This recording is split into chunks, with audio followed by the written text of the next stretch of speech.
Boom. Here we go. What's up, buddy? How are you? Good to see you. Great. Good to be here. We were talking before the podcast about people who get mad when I have you on, like as if you're some sort of a monster. If you're a mean person. Like, I'm a mean person. We were just saying, you're a New York Jew. You're snarky. Yeah. You say funny things.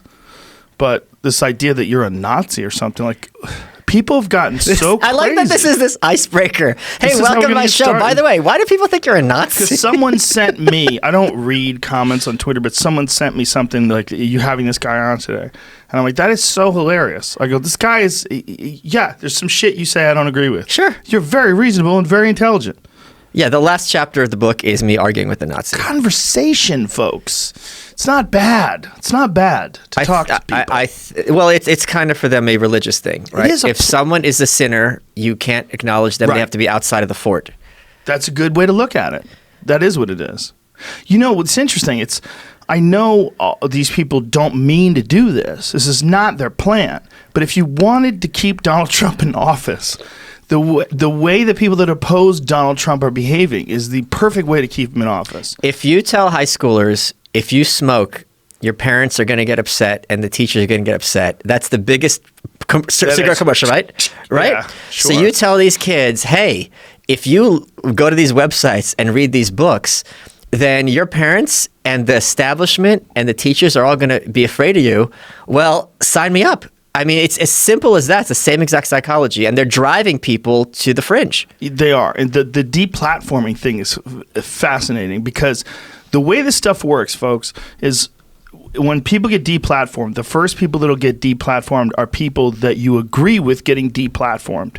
People like, like a real Nazi, like someone who's an avowed white supremacy. You're like, yeah, deplatform that guy. And then it's a little slippery because then it's like this guy's a suspected Nazi, or this guy is friends with a Nazi, or this guy had a Nazi on his show, or this guy had a white supremacist on his show. This guy had a guy who thinks it's okay to be white on his show. And then it gets more, as it gets more and more progressive, it gets more and more preposterous, but it really is grades. Once you accept one grade, then you drop below in a little bit more preposterous, and then that's acceptable, and then a little bit more, and then that becomes acceptable. And it's a double standard between people who are orthodox and people who are unorthodox. Barbara Walters sat down with Castro. She sat down with Gaddafi, who's killed how many people? Yeah. That's fine. You could sit down with the murderous dictator if you're Gaddafi. If you sit down with someone on a podcast with someone who has abhorrent views, that is somehow different. Well, it's a new thing. Right. It's a platforming and deplatforming, and you putting this guy on your platform. Like all this kind of communication is very new. Like this didn't exist. No one was saying that to Mike Wallace. No one was saying that as you're saying to Barbara Walters. That was my argument to the Data and Society lady. I said, "Oh Jesus!" I said, Barbara Walters interviewed Fidel Castro. Does that make her a communist? Like, right. And I interviewed Milo. Am I a gay conservative provocateur now? Are you? I don't think so. Need to go to a doctor and check for sure. I mean, what they're trying to do is, thanks to social media, they no longer have a monopoly. And I don't mean they. I just mean like orthodox thought. It doesn't mean left wing or right wing. Orthodox thought no longer has a monopoly on the microphone, and that's very dangerous if you want to basically set the boundaries of what acceptable discourse is. Same thing with forget politics. Talk about music. Right? Mm-hmm. If you want to say these are you shouldn't have lyrics like this, people shouldn't dance like this, they shouldn't, dress a certain way. This is what they would like. I mean, back in the 90s, you remember they'd had the warning labels on CDs and says this has explicit lyrics. Yeah. And that way Walmart could with clean hands say, we're not being involved in politics, we're following their rules. So that's what this Data Society lady is trying to do. It's like, okay, I'm giving you, Target, whatever company, an excuse. These are the people you don't need to deal with. And then they could say, well, it's not up to us. We're looking at this from an external point of view. Well, and also my perspective on it is that there's certain subjects that I think that we can all agree we need to cover and we need to deal with in terms of laws and in terms of the way the government is run. But a lot of these disagreements aren't on that. A lot of these disagreements seem to be just on political ideologies and like liberal versus conservative ideologies. And people think differently. They have different styles of behavior and thinking. This is why, like, if you had a station that played hip-hop and all of a sudden you just got a bunch of Aerosmith songs playing, you'd be like, what the fuck is this? This is not what I want. Get this off the station. Except for Walk This Way. That's a good. Well, the one with Run DMC. Yeah, that's the one exception. That was one exception. But that's sort of how a lot of people seem to be approaching conservative versus progressive thinking. Is it's like once you have this mindset, you don't want to hear other opinions as if they're going to influence you, or if you don't like the way they sound, you don't like what they're doing, and you want to get them off the channel. And this is what it seems like is happening with social media platforms. Right. Is that these social media platforms are like, we're a country station. We don't play heavy metal. Get that shit off our network. Like, we are a progressive network. We don't play conservative. Get that stuff off. Well, if they had said that we're a progressive network, we play conservative, that would be honest and fair. But the claim is, no, we're banning people who are doing X, Y, and Z. Yeah, and for people that are like, oh my God, they're talking about this again. Fuckers, listen, this is really important shit. This is going to decide how we... This didn't exist before, okay? And now it does. Now we have this unbelievable ability to communicate. And I'm enjoying it right now, talking to you, right? We're all enjoying it if you're tweeting about this or writing comments about this. But if this really branches off until one side gets to do it and one side doesn't, we're going to have a fucking tremendous problem in this country. If you think that this problem that we have right now, when it's just starting to be an issue over the last couple of years, if you think that this could escalate, it's like a serious conflict, but I mean, almost like it's absolutely reasonable to think that violence could come out of this. Well, the Trump presidency was the escalation. Before Trump, it was, okay, fake news was this left idea that, like, this, these news sites are putting out lies. If your point of view is different to mine, it's not just wrong, it's illegitimate. Right. And a lot of people went in that voting booth and said, you want illegitimacy? Okay, I'm voting for Donald Trump for president. And now he's in the White House. So for you to say that, for people to say that these ideas, are evil and shouldn't be discussed, those are separate concepts. Because even if you think they're evil, if from your point of view it's in the White House, are you going to pretend this isn't the most powerful man in the world? There's a big contradiction there. But one of the things progressivism offers many people is this idea of truth and certainty, knowing you're one of the good guys and knowing you're in the majority. And when you find that that is not always true, I think that causes some cognitive stress. Yeah, no, I would absolutely agree with that. I just think there's a real problem that's happening now with some of the accounts that I'm seeing getting banned. Without reason for things that are like parody accounts. Well, Carpe Donktum. Sorry to interrupt you. He's the one who made this great meme during the State of the Union where he had President Trump and he took footage from the State of the Union of the Democrats looking pissed, and he put it over the song "Everybody Hurts." Right, this 2-minute video. It's a joke. It's funny. Right, you could see it on Saturday Night Live. Yeah. You don't have to be Republican or Democrat to laugh at sourpusses. They got a copyright strike because it's like you don't have the right to use the music. Trump had retweeted it. He put out another one. He just got suspended for a week. He did the video for my book. So they don't. Here's the thing: if someone is a name, you can say, hey, delete this tweet. It violates our guidelines, right? You give them warnings. You could call their manager. They don't do that. You're just vanished overnight. And there's something very Soviet about this, because when they vanish you, your entire archives get vanished too. And it's like, wait a minute, if this person's bad and dangerous, don't you want to show other people as an example of what to avoid? Like, this will get you banned so you can modify your behavior accordingly. But what they want, apparently, it looks like what they want, is for everyone to be self-censoring and to be afraid. And that way, it's like, instead of saying we're censorious, it's like you made that decision on your own. Well, I know Trump has been talking about this now because it affects so many people that are his supporters. Right. And he's been discussing that the idea that these people need to abide by the First Amendment.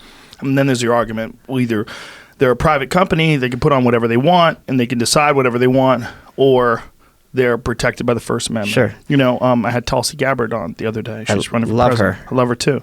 And she's running. She won't. I asked her to do my show. She wouldn't reply. Really? Yeah. Why? I don't know. She didn't reply. I don't know. I haven't answered. On Compound Media? On Gas Digital. Oh, you're on Gas Digital. That's even more disgusting than Compound Media. That's the problem. In all the good ways. Listen, I love Lewis. I love all those guys, but they're savages. So she's probably like, oh, fuck. Like, I'm savage adjacent. Like, I'll have those guys on. You know what I mean? I have officially gotten permission that the room we all record in is called the gas chamber. Oh, Jesus. Yeah, you could say that. I could say that. Yeah, you're allowed. Yeah. Or you got that privilege. Yeah, that's privilege. Jew privilege, yeah. Yeah, maybe she will. I'll tell her about it. But she was on. Her and I are besties. Yeah. We're super tight. I really do respect the shit out of her. I really do. You know, I would love to call her Madam President. I think that would be dope. She's smart, man. She's so measured. I mean, she doesn't have all the answers. I mean, some of the things that she says are things that you say. You know, like Sure. we're gonna have to work to create more jobs. Like that kind of talk is like politician talk. And I go, okay, well, what would that mean? And we'll have to figure that out. And I think she's sincere. But these answers, you know, don't really exist. Like how to fix inner cities, like how to these are the some of the big issues that she discussed. We talked about like horrible neighborhoods that have always been horrible. Right. Like how is this? Like we're going to fucking Afghanistan trying to fix that. Yeah. And we're not trying to fix Chicago, the south side of Chicago. What's happening there? Why are so many people getting shot? How come we can't fix that? You know, it's funny. Back in the day, they had something called slum clearance. And the idea was if you tear down these old buildings and build new buildings, somehow the crime's going to go away. And this was a big movement. It's just like, yeah, it's the building's fault. It's the fucking haunted houses people are living in. They have decades and decades of crack and bullets flying through them. That's so crazy. No, but she's great because my biggest issue is anti-war. Yes. And anyone for me whose first priority isn't let's stop killing people, yes, that I'm a fan of. Yeah, and she's also a veteran. Yeah. 16 years. Yeah. I'm a big fan. But, you know, I think this country needs more. You know, we need real plans. We need like someone, the way we engineer software systems, you know, search engines, operating systems for cell phones, they should engineer society. I mean, we should really be looking at it in terms of the potential for prosperity, opportunity, all these different things that we don't cover. We just sort of leave so much up to chance because we buy the bullshit that, like, I mean, I think we all know at this point that not everyone's on an even playing field. We're just not. But we don't think there's anything. I don't think a lot of people know that. Well, they're fucking crazy. And that's the problem. Yeah. Yes. They're fucking crazy. If you don't think that being born in a crime-ridden neighborhood with violence all around you and being exposed to that at an early age fucks your head up. I don't even mean that. I think the fact that to admit that a lot of people aren't hardworking. Oh, yeah, there's that too. And like to say that out there is shocking to many people. It's like, yeah, some people are bad. Some people think that just because they show up at work and they don't want to, that they're working hard. Right. You know, right. It's hard for them. Yeah. You just got lucky, or you did that. You know what I read that was one of the more hilarious things that I've ever heard a crazy progressive person write? If you are successful, it is because someone else got fucked over. That's so disturbing. But it's such a crazy way to look at it. It's like, okay, somewhere down the chain, all right, if you have an iPhone, someone got fucked over. That is a someone fact. Lost their iPhone. No, but you but bought that's the logic, right? No. The logic is someone had to work as a slave in Foxconn to make these fucking iPhones for like 15 cents a week or whatever they make over there. But if that slave wasn't making 15 cents a week, that slave would be dead. That's what they're not missing. That's where it gets squirrely, right? But is that okay? Like when they go to third world countries and set up these sweatshops, and like I knew someone who had one, and they were like doing fucking mental gymnastics to try to justify. And I was like, wait a minute, how much do you pay these people? And they were like, they were going to starve to death if it wasn't for us. I'm like, are you sure they were there, right? They were there. They've probably been there for thousands of years. Like, where'd you go? Like Guatemala? Where was it? Argentina? Like where you said? I'll give you two examples that are... Maybe I can't speak to specific second world examples. Okay. North Korea, which is obviously my beat. Yeah, right? that's your beat. So there is a zone between North and South Korea where they work together. The DMZ, motherfucker. No, but it's like this enrichment zone in so Kaesong. they work together? Right. So the North Koreans work there. The South Koreans kind of put it together. Oh. And the government takes like 95% of your money. And also North Koreans who work in Russian logging camps where the government takes like 95% of your money. They're slaves. They're 100% slaves. Wow. But they're beating down their doors to work in these locations because they're providing for their family and they're still wealthier than the alternative. Now, this is a very extreme situation. This isn't like, I don't know, third world, what country your friend has a sweatshop in. But there are circumstances where a lot of people on the left and on the right don't understand often that politics and economics is about often you have two bad choices. Like, what is the alternative? It's like, for example, you're going to put forth a law. What are you going to do about people who are going to look at this law not in good faith? Like there was that guy, what's his name, Zudi, who said, I'm trans. And he just made that video breaking. Zubi, yeah. Yeah. He just broke the woman's deadlift record. He's like, I'm a woman. Here jacked. we go. Yeah. By the way, they took those records away from that Australian woman that used to be a guy.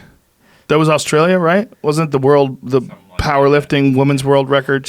She broke like 3 of them. So not even about trans stuff. It's like, what do you do with any law when someone is going to act in bad faith? And if you can't account for that, you're not being responsible with your proposal. Yeah, this isn't even a law, though. What we're talking about with the trans athletes, it's loopholes. It's just some weird... People don't want to be seen as transphobic in today's climate, so they're allowing preposterous things. What was that like for you when you were talking? I remember when you were talking to Adam on this show, that got pretty heated. Oh, yeah, Adam ruins everything? Yeah. Yeah. It didn't get heated. I never got upset. We absolutely disagreed. But he had some crazy notions about competition that didn't make any sense either. Like that somehow or another the sports are designed to favor men. What? Yeah, it didn't make any sense. A lot of it was progressive rehashing, in my opinion. Yeah. I think it sounded good to him, but I don't know how much actual thought he's put into it. What's actually interesting is like in his show, he's well researched and no one's opposing this data that he's putting out. So he gets to say these things. It's one of the problems with like writing a blog or making a video about something where no one goes, actually, that's not really true. This is why that's not true. Let me explain. And this is why you're wrong. And now continue.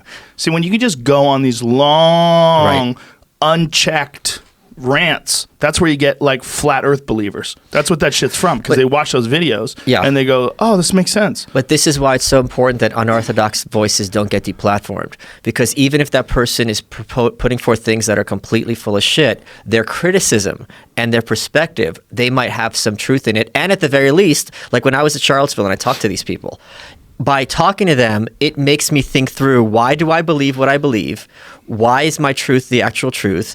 And I'm going to be challenged on my views, and I'm going to have a better grounding for them, as opposed to, like you're saying, if I'm sitting here just giving a monologue and no one ever calls me out of my bullshit. Yeah, I think I see what you're saying. And I think what they think is you have to silence these bad voices, like the anti-vax movement. That's a big one, right? Now people are saying you got to silence so they're taking anti-vax videos down. They're taking anti-vax pages down.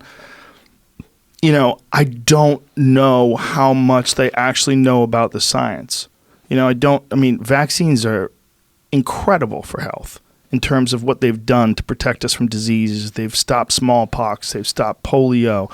And when you see these outbreaks of measles, that is a direct result of people not getting vaccinated. Does that mean that no one's ever been hurt by vaccines? No, it doesn't, man. There's a vaccine court. People have been injured. People have died. That's a fact. But that's, I think, just a part of medical procedures in human beings. A lot of kids die every year from circumcision. Yeah. They get infections. They lose their penises. It's like very common, like way more common in terms of like the numbers per year than you would ever want to hear. Oh, God. Okay. Yeah. People die from things. They get infections. People have allergic reactions to certain chemicals. But then the problem is now those vaxxers can say we're being covered up. Yes. And now they're honest. It's the truth. They are being covered up. They are being covered up. Yeah. So I would think. But the problem is who's right and who's wrong. Like if you're a person and you have a child and you're terrified, can you go to these websites? You're like, oh my God, I don't want my kid to get autism. But they're saying the vaccines cause autism. I'm not vaccinating my kid. I'm not going to take the chance. And that's where a lot of it comes in. Yeah. If you watch those videos and you watch a video that's not done by a scientist, that's not up to date on what we know about what caused, like I had Peter Hotez on, who's very knowledgeable about vaccines and very knowledgeable about diseases in general. And he was describing what they think the causes of autism are, how it takes place in the womb, and how what's most likely happening is just expressing itself at the same time that the kid's getting vaccinated. And you're correlating the two things together. Well, there's also the movement of not regarding autism as a problem or CODA, children of deaf adults. You have these parents whose kids are deaf and they refuse to get them cochlear implants to give them the ability to hear because they think that's losing deaf culture. Now, to me, what? You never heard this? No. This is a thing. Yeah. For me, everything is a thing. Because, you can see, when you think about it for a few seconds, you can understand where they're coming from, because you want to be like, well, you're saying I'm bad because I'm deaf. And but then you hear people that are like trans disabled. Do you know what that is? Where they cut their hand off because they feel like they're supposed to have no hand? No. Oh, yes. Oh yeah, see these things. This is what I'm saying. Like I'm lumping them all together because what they are is all of them are these weird variables when it comes to human behavior and thinking and patterns and biology. All these weird variables where you get so many numbers. And if you have all these people, 300 whatever million we have in this country, you're going to have a few thousand of almost every fucking variable, every weird variable. Good Lord. Good Lord. Yeah. All I know is the politics. The health stuff, I don't even want to wade into that. Dude, there was an old website that I was going to. What was that? Body Modification Extreme. Do you remember that guy? Extreme? BME. He died. What, the lizard guy? No, or the cat guy? Well, his name was Shannon. I think Shannon Laureate is how you say his name. But BME, Body Modification Extreme, was the website. And he and I became like pen pals going back. Like he sent me some stuff on. I wrote something once about body modification, like what kind of weird shit people do. And he's like, "Hey man, if you ever have any questions, feel free to ask me. This is my website." He sent me a password to his web because it was like one of those things you had to pay for a membership. And I was like, "Holy shit!" You go to this website and this was in the 90s, okay? And the most freakish, weirdest fucking body modifications, and there's a whole culture behind it. People putting horns on their heads and doing weird shit to their skin, making it bulge out and tattooing their whole face. My friend Melissa, she had magnets implanted on her fingers. I don't know why. Well, you never know. For what? What do you think the magnets for? Well, you have to pick things up, but you don't want to close your hand. What the fuck is wrong with Tree people? frogs? Magnets. Well, people think that wear magnets as a wristband. It's supposed to be good for you. Cures autism.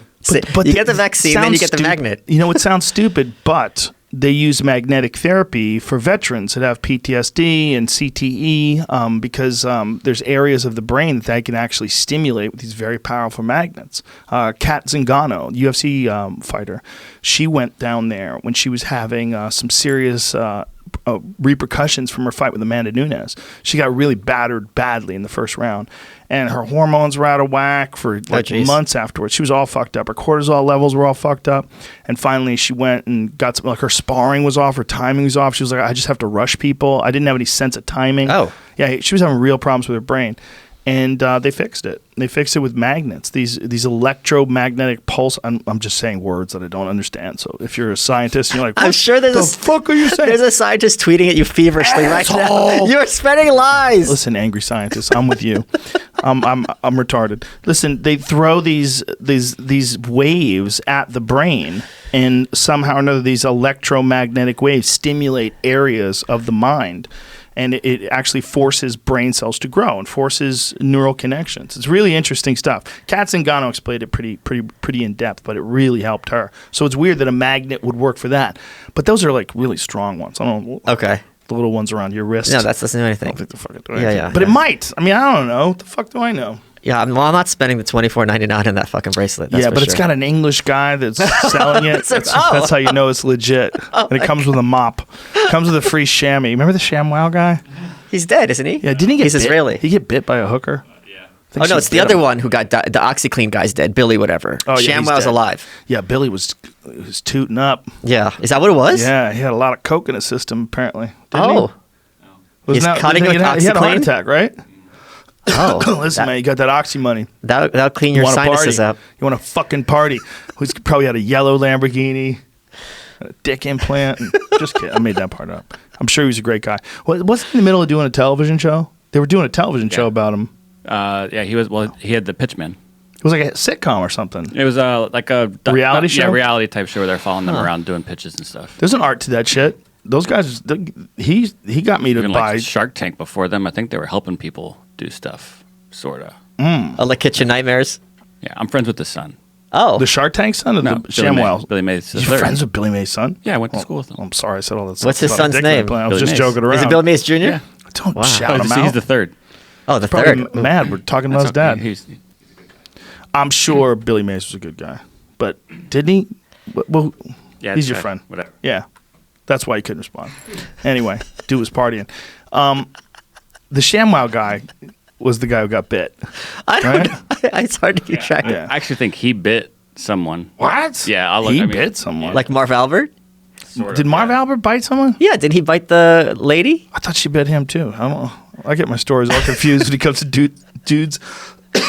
biting. Too many vaccines. That's your problem. Yes, it is, man. They saved me from the measles, but I got into a big fight with. they made me dumber. What happened?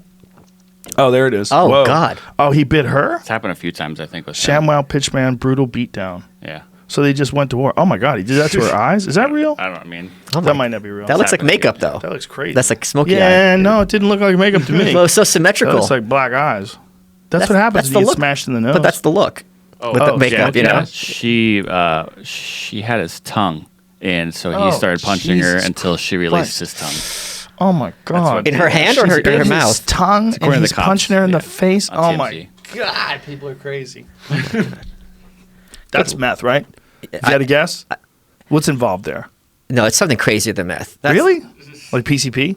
Or like bath salts. Oh, remember that? If you're grabbing someone's tongue, it's bath I salts. think bath salts were meth, though. No. Yeah, I think it was. I think what it was meth with I think they altered a molecule so that it doesn't fall into the protected Schedule 1 drug. See, you can do things like that. Like that's why DMT was illegal, but 5-methoxy-DMT wasn't, which is actually stronger.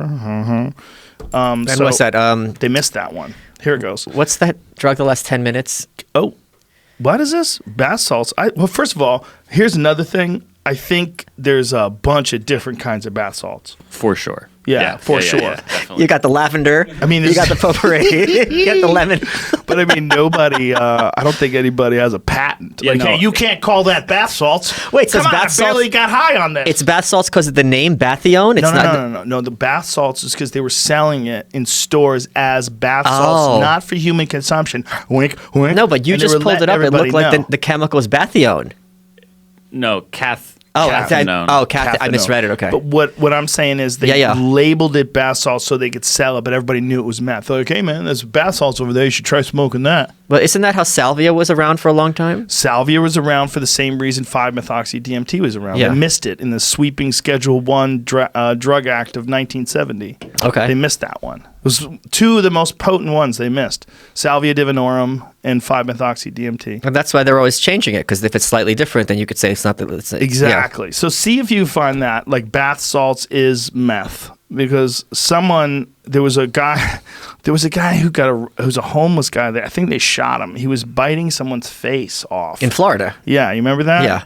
And they said that he was on bath salts. That's the first time I heard of it. Yeah, and I think someone said that it was meth that he was, because like that cat stuff. It's like you were saying. It's both. It's just a bunch of different things. They can There's call it probably whatever they some want. that are made with Oh. mephedrone. So it is a potpourri. It's a potpourri. How appropriate. You could basically sell whatever you want if you're selling it as not for human consumption. And also, they probably put smell into it so they can say, no, Yeah. it is bath salt. Yeah. It is really bath salt. They probably threw some fucking They had like a little cat and mouse game going on for a while where they would have there was the same thing was going on with that K2 spice stuff. Remember it was getting right. sold as like Yep. legal weed because they had synthetic Yeah, THC they were spraying all over. that and stuff's whatnot. supposed to be terrible for you, it's right? awful. Yeah. Way worse for you than actual. But they would outlaw one little chemical, and then those guys would figure out, okay, tweak it and make Yeah. it TH379. Okay, and now next week is 380, and they just would keep doing it every single week, literally. And by the way, that's the same shit that they did with steroids, with like the Clear, when Barry Bonds and all those guys, that Balco scandal. That's what all that stuff was about. Oh, they just changed the So point sample drugs. Move some yeah. stuff around a little, and then it doesn't show up in the test because it's not the thing you're looking for. The way it's been explained to me is a lot of tests for things are very specific. So when they're testing for something, and it's just a little bit off, it's like you test negative for it, but it has a similar result or approximate result in a different way. Huh. Yeah. I will say, though, with the bath salts, people were breaking into any place that had them.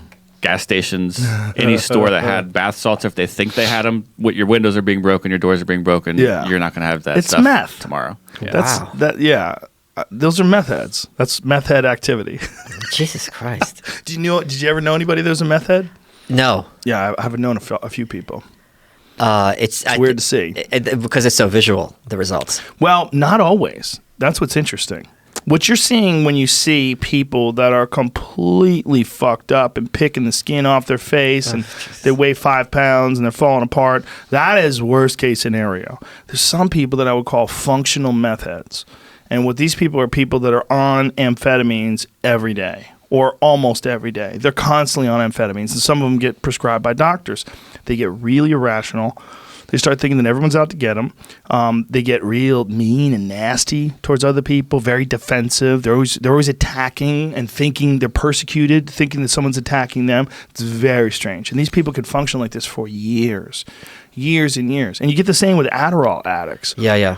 But that's just speed, isn't it? Same thing. Yeah. It's very similar to meth. It's amphetamines. Right. It's just a different release. Like what Adderall is, Duncan Trussell has a great joke. He's like, as if as a scientist took cocaine and went, I can fix this. And it just makes people talkative and aggressive and insulting and mean and it highlights some of the worst aspects of people, the bitchy pettiness. I love that stuff. That's my bread and butter. But it's not the way you do it. You do it with a smile. Oh, thank you. That's true. Snarky. People need to be having more fun. Yeah, but your positions are always, even if I don't agree with them, they're rational. I see your thought process. I see where you're going.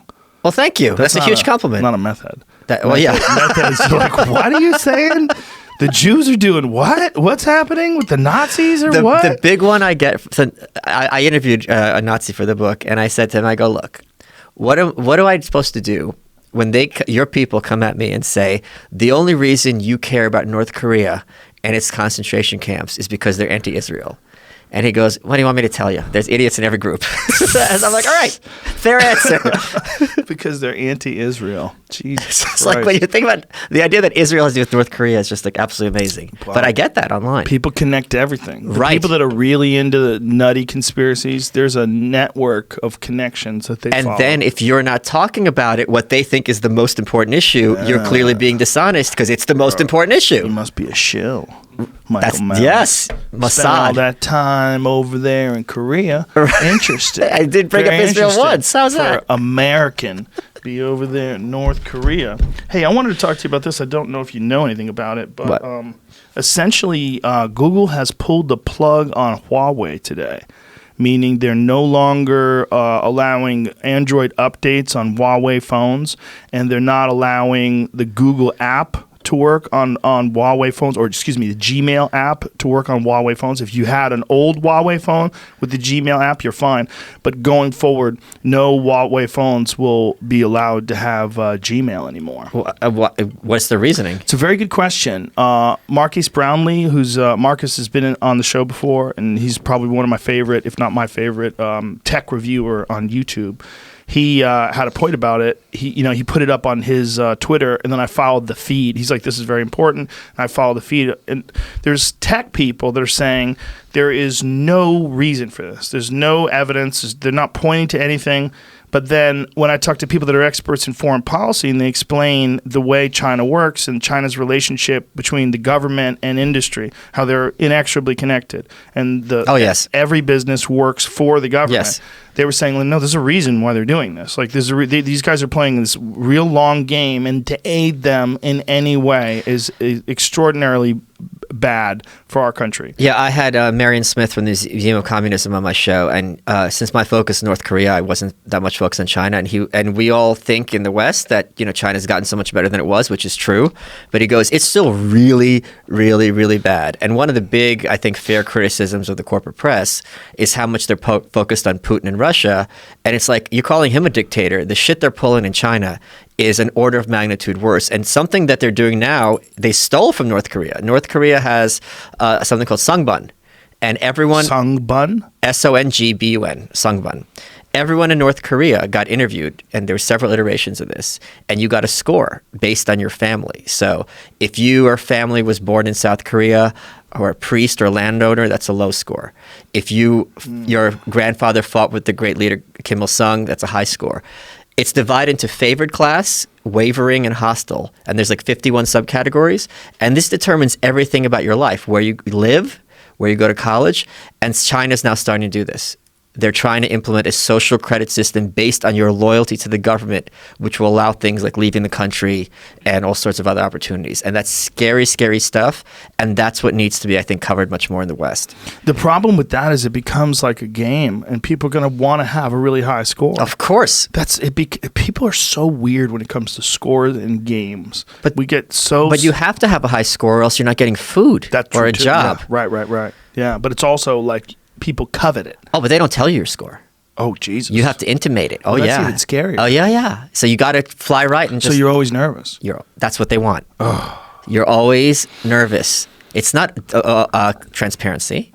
Self-censoring as well. Yes. Right? It forces a system of self-censoring like Twitter. Yes. Are you saying that Twitter is like China?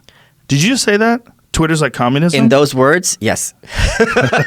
No, we got a ways to go for communism, but some of the techniques they use are very disturbingly totalitarian. Yes, disturbingly so. And the other thing is, yes, they are a private company. It's funny how the left is like, as soon as you criticize Twitter, they're a private company, they can do what they want, but any other private company, whatever. A private company can be criticized.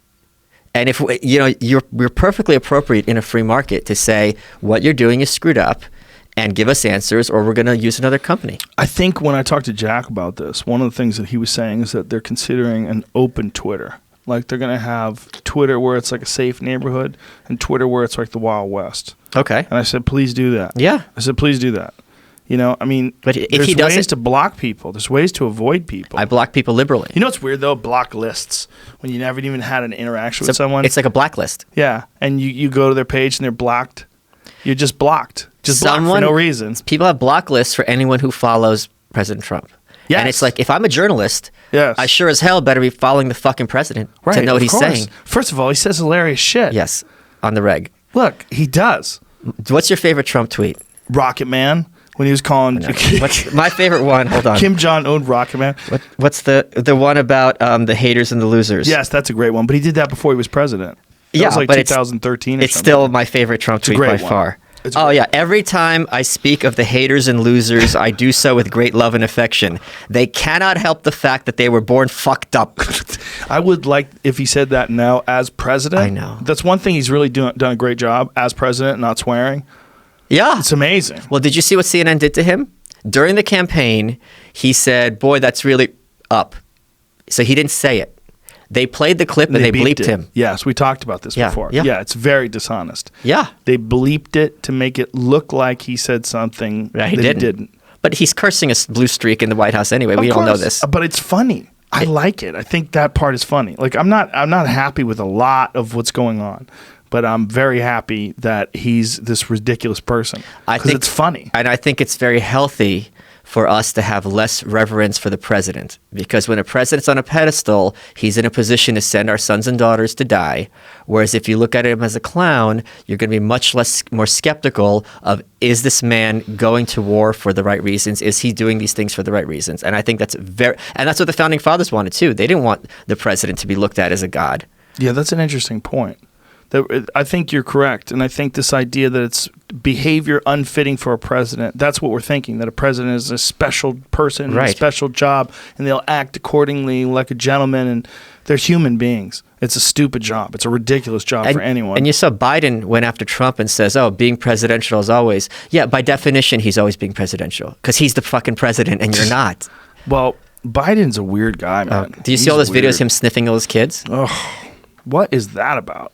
I mean, it could just be a sweet old grandpa. But some sweet old grandpas that don't want to fuck kids, they do that. The thing is, it would, in a sense, make more sense to people if he was just like handsy, right? It's like, okay, you're an old pervert. Right. This is like, I don't even know where to put this. Right, where do you put sniffing? Yeah. It's a fucking weird thing. He's just a weird guy.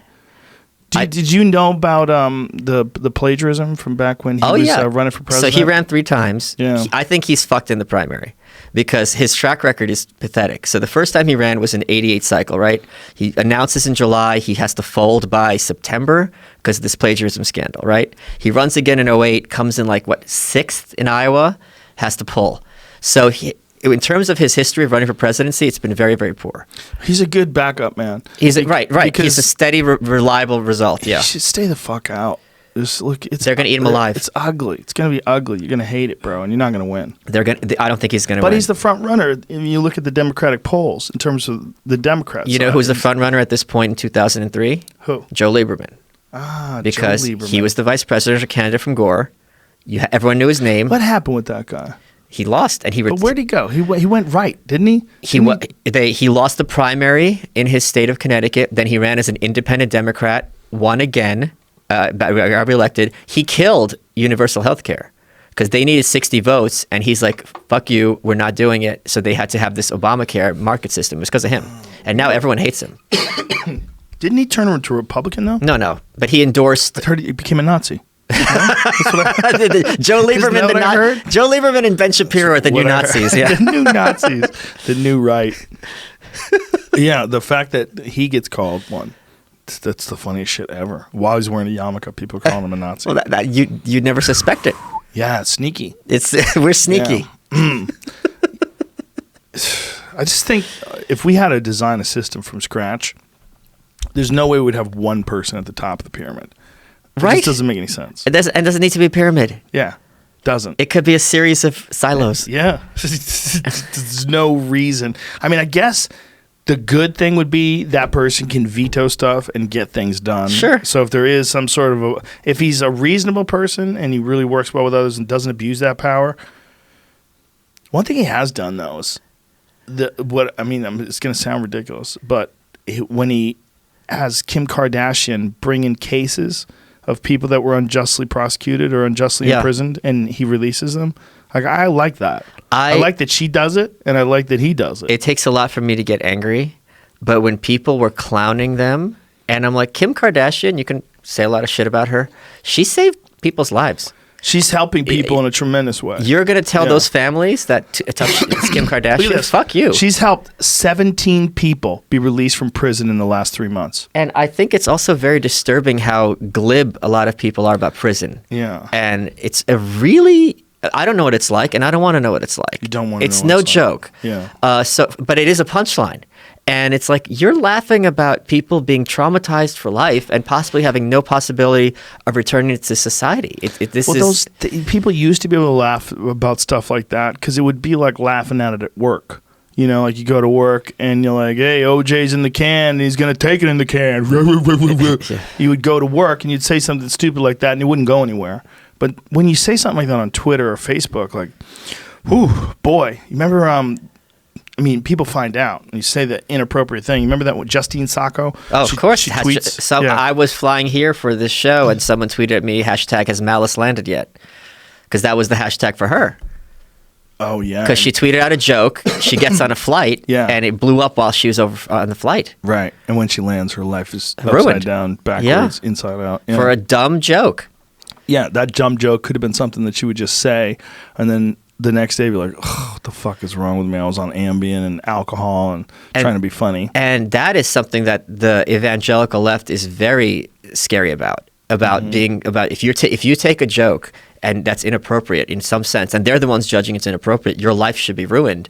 That is crazy and totalitarian. Yeah, it's also, it smacks of deep insecurity and fear that you experience personally, and you want to turn it on other people. The same feeling that people have when they're bullies. The reason why someone's a bully is almost always because they're not confident of their own abilities, so they want to somehow or another, by being cruel to someone else, they exercise this power on someone else, and it somehow or another relieves them of a certain portion of this inadequacy that they feel, the stress they feel. It's why one of the reasons why a lot of people are saying that bullies, contrary to like what would be a logical thing, you should teach them how to fight, and they wouldn't want to do this. The reason why they're doing this to people is because they're insecure. And that's the same thing I think when you see these Twitter mobs and people attacking people. The thing they fear most is that they're going to be attacked themselves. The thing they feel.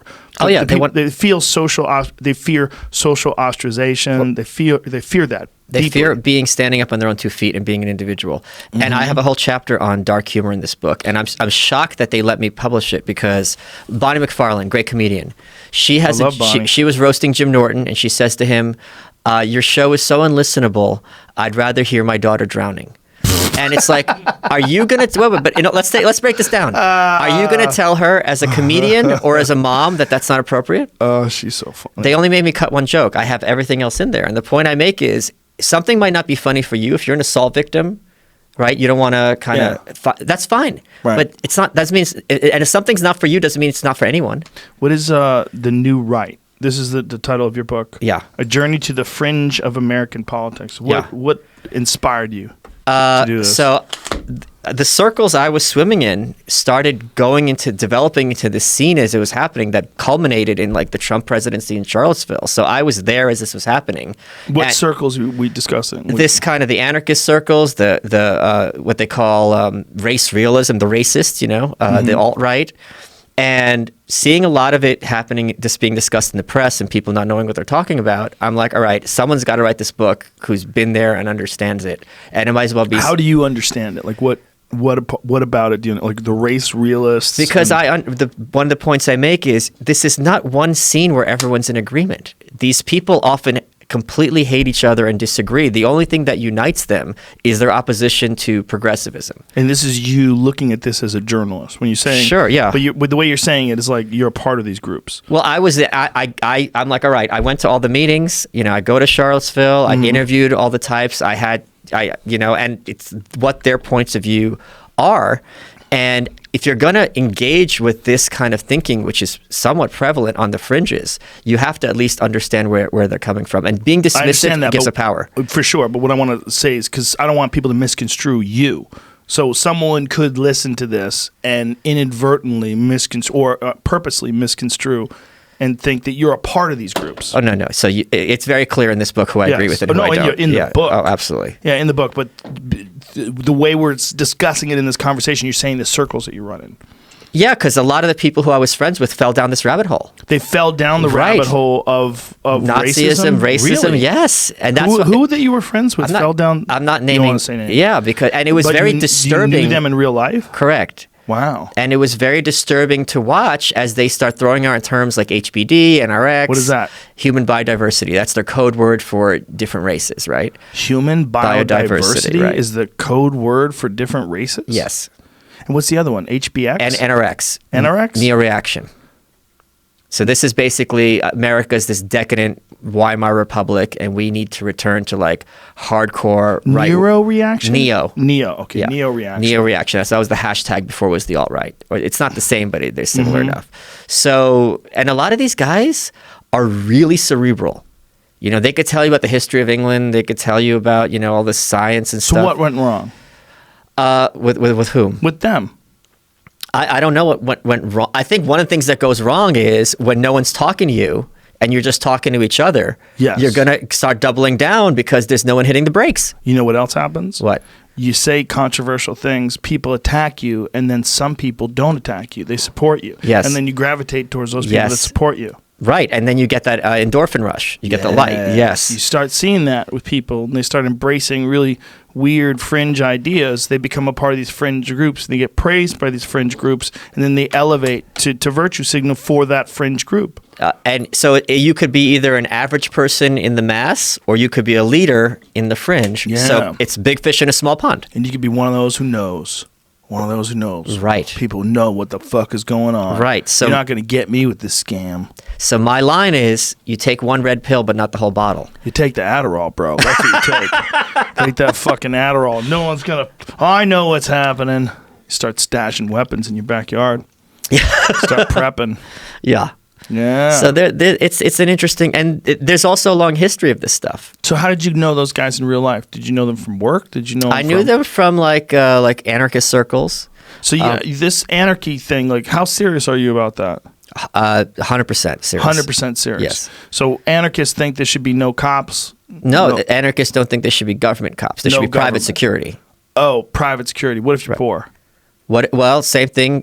No one wants to have a scenario. Like if you go to a bar, you're not paying for the doorman. Or if you're going to a hotel, you're not paying for security. The point is whoever has an environment wants it to be as safe as possible. Okay, stop right there. Okay. Because if you go into a bar, if you're buying a drink, the bar is taking some of the money from that drink to pay for that security. Correct. It's the same thing as you paying taxes. It's not the same thing as you paying taxes. Well, let's just look at it this way. It's just money into a pool, right? It's not just money. Okay, but hold, please. If you throw the money into a pool, but you didn't even let me explain. Okay. If you throw the money into the pool, okay, and obviously taxes get taken from you, it's different in that regard. But if you have a certain amount of money, a certain amount of money is going to go to protecting the people. And this is the idea of police force, and this is the idea of a bouncer. Sure. Or at least a bouncer is more likely acting in the interest of the club and trying to keep out bad people and trying to keep people from getting sued. But the money for the drinks goes to that. Some of it, a percentage of it goes to that. Much like your tax money, some of it goes to the cops. Right? Correct. But the big difference is one is voluntary and one is forceful, and one is a monopoly and one isn't. So if you had a free system, you would have more security because the streets would have someone doing security and the bar and the store, and they would be complementary to each other, as opposed to you only have to dial 911. Wouldn't it be, look how many dating sites there are, right? Wouldn't it be great if instead of one number, you had dozens of places that are going to offer you security? So, like private businesses that work like Uber, you give them a call when you're getting raped? Like you press a button? Sure. One with the dude with his pants down, you press a button and then someone shows up? We have that now. And we have now? I mean, if you go to a apartment building or a business building, there is going to be security there already. You're not going to call the cop. You're going to call the downstairs. Those people are just book readers. Sure. They're sitting there playing with their phone. They used to be book readers. Now they're phone players. Well, I'd rather they be reading books than shooting dogs. So that's where we are. Right. I see what you're saying. In terms of, that's the grossest shit ever when you see SWAT teams show up and shoot people's dogs and people get... And that's the problem with having a monopoly is there's no consequences. Yes. So there's all these cases where, dogs get shot, the flash grenade in the baby's crib. Yeah. These people aren't like Eric Garner. The only person who got in trouble for Eric Garner dying is the guy who filmed it. I mean, if you are a cook and you are serving food and you undercook chicken, it's a mistake, honest mistake, and someone gets sick, that shouldn't be your job. But if you're a police officer often, and I'm going to get a lot of heat for this, and that's fine, if something bad happens as a consequence of your actions, there have to be consequences that maybe this isn't the right job for you. Well, oftentimes there is, if there's an inappropriate shooting or something along those lines. But I think you're right. And I mean, I've experienced abusive cops. I think we all have. And I also think that it's very, very, very difficult to be that guy every day and not become abusive and not become worn out by it, not become extremely stressed out. I'm a big supporter of police. I just don't think that it's a job for everybody. I think being a cop is like a lot of other jobs that are, especially that one, that's super fucking difficult. The idea that you just hire people off the street and run them through some tests and they're going to make great cops. I agree. It's crazy. I agree. And what happens is when you're a monopoly, you don't have to be efficient or effective. I think they should hire former military. That's what I think. Have a police state. Hire people. No, hire people that have discipline. Hire people that have gone through some experience in actual combat, who know how to handle pressure better, and then make it a very, very valuable job, and make it a very very strict codes of conduct and behavior and action. I think another problem the police have in their defense is when you have public streets. People have certain rights, and they can act however they like. Here in LA, you have all these people, these tents, and I thought my understanding is the government said you can't clear out those tents. That is hilarious, isn't it? And now the cops can't do anything, so they are hamstrung from being able to do their jobs. Whereas if this was private, this would not be happening. Well, if you go under underpasses in LA, folks, I don't know where you live, but there's a fucking campground. Literally, they have tents. Yeah, everywhere. I didn't know Skid Row was an actual place. Oh, you didn't know? I went there last time I was here, and the whole block is covered in tents. Oh, it was unbelievable. People who don't know, I'd love to take them to Skid Row. It's just amazing. Downtown LA is insane. Like, you go there and you're like, what is this? Well, what this is failure. This is failure. I mean, cultural failure. Failure to address these members of our community, failure to provide health care, failure to raise children correctly, failure to keep people from drugs, failure to provide good systems to get them off of drugs. It started in New York too. De Blasio, who's a real charmer, that one. Like now, you go on every subway train, there's a homeless person with all their bags. Yeah. And there's got to be better alternatives than that, even for them. Well, there's someone, Donald Trump Jr. posted a video. It was all over the news the other day when he was talking about de Blasio. And he's like, I'm driving here. This is out my window. I'm filming. And look at all these tents. Look at all this homeless shit. He started following me on Twitter. And now I live in fear of like saying the wrong thing and Why? getting. I don't know. It's just like holy shit. Because North Korea is my biggest issue by far, right? By far. But what are you in fear of? Getting unfollowed. By Donald Trump Jr.? Yeah. He ain't gonna unfollow you. Well, he better not. No, I have friends that are friends with him. Okay. Like good friends, like my good friends, and they're good friends with him. Okay. I'll slide into They his. like him. They say he's a good guy. I'll slide into his DMs. Do then. it. It's just a weird. He's just in a weird position, man. Yeah. If he wasn't the president's son, he wouldn't be under so much scrutiny. He'd be like, oh, he's a great guy. Okay. It's like everybody's just like, you're the president's son. You But know? it's weird for me, given that was my beat, that I'm like one step away from being able to Yeah. influence policy on that issue, Well, which is the most important thing to me. Well, I get it. Yeah. What would you tell him about North Korea? I mean, I wouldn't even know where to start. I would think I would have a lot of information about helping with the psychology, how to kind of influence them, how to basically manipulate them. Mm-hmm. Also, how evil they really and truly are, and always to keep that in mind. So it's a dance. It's a very delicate dance with them. Do you think he's going to get in trouble with Russia? Who? Which one? Donald Trump Jr.?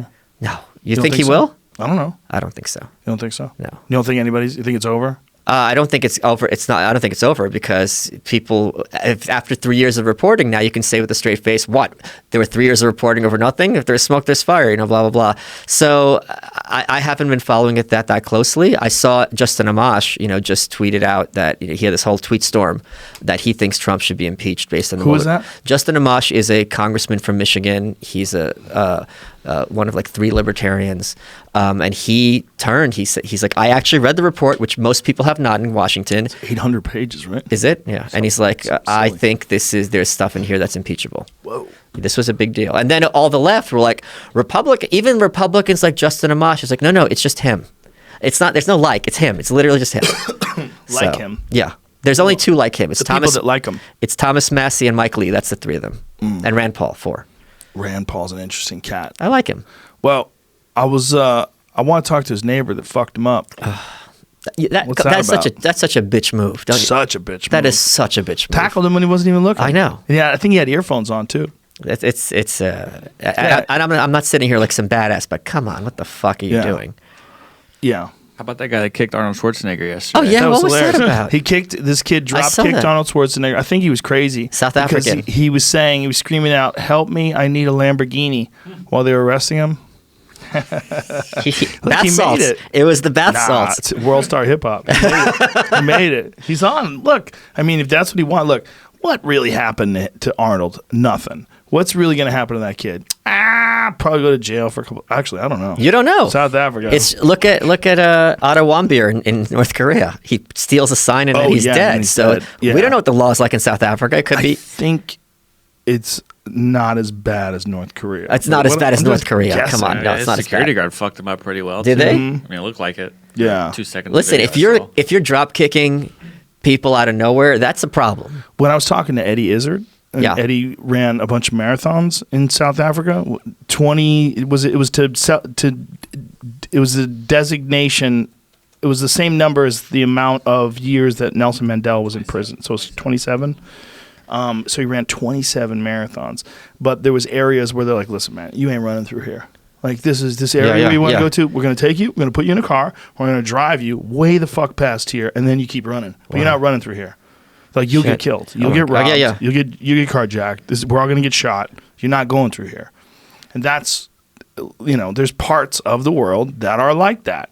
And Arnold Schwarzenegger, when he visited South Africa, what's the worst? He got drop kicked with poor technique. Okay, I want to say the kid had no follow through. Right. Barely knocked a 71-year. First of all, even though Arnold Schwarzenegger is 71 years old, he's still a 71-year-old Arnold Schwarzenegger. Yeah, of course. He's still a tank. But I mean, he didn't even fall over. Kid drop kicks him. He didn't even know it was coming. Right. He gets hit in the middle of his just kinda back, and he just, "Oh, what happened?" and he's fine. It's kind of impressive.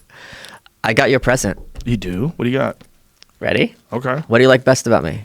What the fuck does that mean? I got this. This is the most Joe Rogan thing. That's like a thing a girl says to you right when she's about to trap you. What? That's the I end. like your personality. I like everything. This is the most Joe Rogan thing I've ever found. What is it? Here you go. What do we got here? Take it. Whoa. What is that? It's a mini museum. So it's got 29 different things from all over the universe encased in lucite. Wow, that is fucking dope, dude. Yeah. Wow. It's got a piece of the White House, a piece of the Hollywood sign, some Amazon water, giant sloth claw, I think. Wow. Thank you. You are welcome. Dude, that will go right fucking here. Yeah, here's the book that tells everything about it. Ooh, thank you. Very cool. Where'd you find this? I went on one of my rabbit holes in the internet. And I'm like, holy shit, this would be perfect for Joe. Internet rabbit holes. Oh, that's dope, dude. Thank you very much. So. Get the velvet bag. Oh, yeah. Oh, there's a bag for it. Yeah. Velvet bag. I feel like I need to have it out, though. It's just nice. Hold the bag right here. I got mine on display. Desk is so cluttered. This is a ridiculous. Everett keeps saying, I'm going to clean it up. It's not going to happen. Yeah. So tell me more about your book. Why are you breaking these buildings? Is that So you? that's a dog whistle, That's a dog whistle. the cover. So there's a guy named Ben Garrison, and he was a regular conservative artist, right? And he would have drawings about like Ben Bernanke or Hillary or whatever. Mm-hmm. The Nazis took his art, replaced all of his drawings with Jews. So instead of the Great Wizard of Debt being the Fed, it was a Jewish caricature, and they did it perfectly. And they also invented this whole backstory about him, that he was this closet Nazi. And this poor guy in Montana, if you Google him, it's like Nazi. And he's like, why is this happening to me? And the Photoshop work was perfect. God. So eventually they calmed down. And you know, now he's kind of like a regular cartoonist. And the story got out. But that's his artwork. So the people... this poor guy who was talk about a victim of Nazis. It's very rare nowadays to have a new victim of Nazis, and he's actually one of them. Well, meme culture is very strange. Right, yes. And those little humorous images that get chucked around. Oh, yeah. There's a lot of dirtbags that have really profited off of other people's meme work, too. My friend Don, he's terrible. I don't know who that is. He works for a meme site. Yeah. Oh, those sites Real dirtbag. Those sites are bad, man. Some of them just flat out steal, and some of them steal, and then they'll attribute you somewhere. Like they'll just say your name, and sometimes they don't even say your name. They say a name of like a fake account that doesn't even. They just attribute it to someone. Oh, I thought we got it from that person because they know that it's at 100 different accounts. Yeah, because a bunch of people have. This guy's like you. You'll find something. You're like, oh, this is funny, and you put it up. But then there's people that they make these giant sites with all other people's work, and they curate them, and they make millions. Yep. Like the fat Jewish. Yeah. Oh, yeah. Everyone hates him. Yeah. This is like one of your big issues with like people who like take content and basically reappropriate for themselves. But for sure with stand-up comedy. Yeah. But the thing that's happening with memes is like if someone sends you something, like there's a bunch of things that like Eddie Bravo sends me hilarious ones all the time. He'll send me a funny meme, and then I'll send it to Brendan Schaub, and like I'm not asking who made that meme. Right. It's a joke. Brendan doesn't think that I made it myself, so it's not like I'm stealing a joke, but I'm definitely not crediting the original creator because I don't know who the fuck it is. Right. And those things fly around. They fly around. So, but that's all in good faith. The person in bad faith curates a website and then starts profiting off of it. They find a loophole, and then they make deals with Comedy Central. And then they also have people who actually steal stand-ups bits and turn those bits into memes, and they put those bits on their meme pages, and they do the same shit. They'll do it. They're content needers. They need content. They're whores. Parasites. So, yes. So they'll hire people to do it. And the people that they hire, they'll steal people's jokes and turn them into memes. I mean, it's a real problem. That's. I mean, that's become a joke because like, people are like, "Oh, this is a rare Pepe," right? Because like, please save it. It's just like even though you can replicate it. Do you know the Pepe lawsuit that's going on? Oh right yeah, now? talk about that in there. Well, the new one that's happening right now. Alex Jones refused to settle out of court, so they're gonna go to court. They're gonna figure out whether or not Pepe, you can use Pepe the Frog. But I talk about this in the context of it's like can Andy Warhol use a Campbell's soup can? Right. It's the same thing. It's like someone creates it, but if someone is using it in a kind of a broader satirical context. Well, it doesn't though, because Andy probably couldn't do that today. Yes, he could. I think they'd sue him if we tried to make Campbell's? a lot of money off of Campbell's soup cans. Corporations had more power back then and less accountability, because now with social media, everyone would lose their minds on Campbell's. Right. That's true. That's a good point. I think that... Do you know what they did? What Campbell's did when he did this? What'd So he do? he paints all 40 flavors of soup cans, right? Puts them up in a gallery. Campbell's just like, what the fuck is this? Like, they didn't know what to do, right? And they didn't know who to call. This is unprecedented. So they had a storefront and they had the cans at the window. They go, why pay $100,000? You could get it here for $1. So they tried to own it in their own way. That's smart. That's Well, it's smart. Great advertising for them. Yeah. I mean, gigantic advertising. But that's the other thing is like with this meme culture, people are like, oh, Pepe means white supremacy. It's like you can't, Campbell's doesn't say what a Campbell soup can means. Different things mean, this is not news, different things mean different things to different people. And if you're using it in one context, that doesn't mean other contexts aren't legitimate. That's how art and images work. Yeah, I mean, that's almost like what happened with the guy in Montana, right? Somebody Yes. takes his work and then turns it into Nazi stuff, and then all of a sudden he becomes a Nazi. Right. And he that's had nothing sort to do of with it. With Pepe the Frog, because that guy who Matt made... Fury, yeah. He's so upset. I know. Because he Do you know had what they this did to him? frog. Do you know what they did to him? He had a cartoon where he killed Pepe. So all the trolls are like, oh, that's interesting. So they took all his other characters and made them full-blown Nazis. So Heinrich, who's the wolf, instead of having reflections in his sunglasses, had the SS. Oh my God. They're like, oh, you want to throw down? We'll throw down, asshole.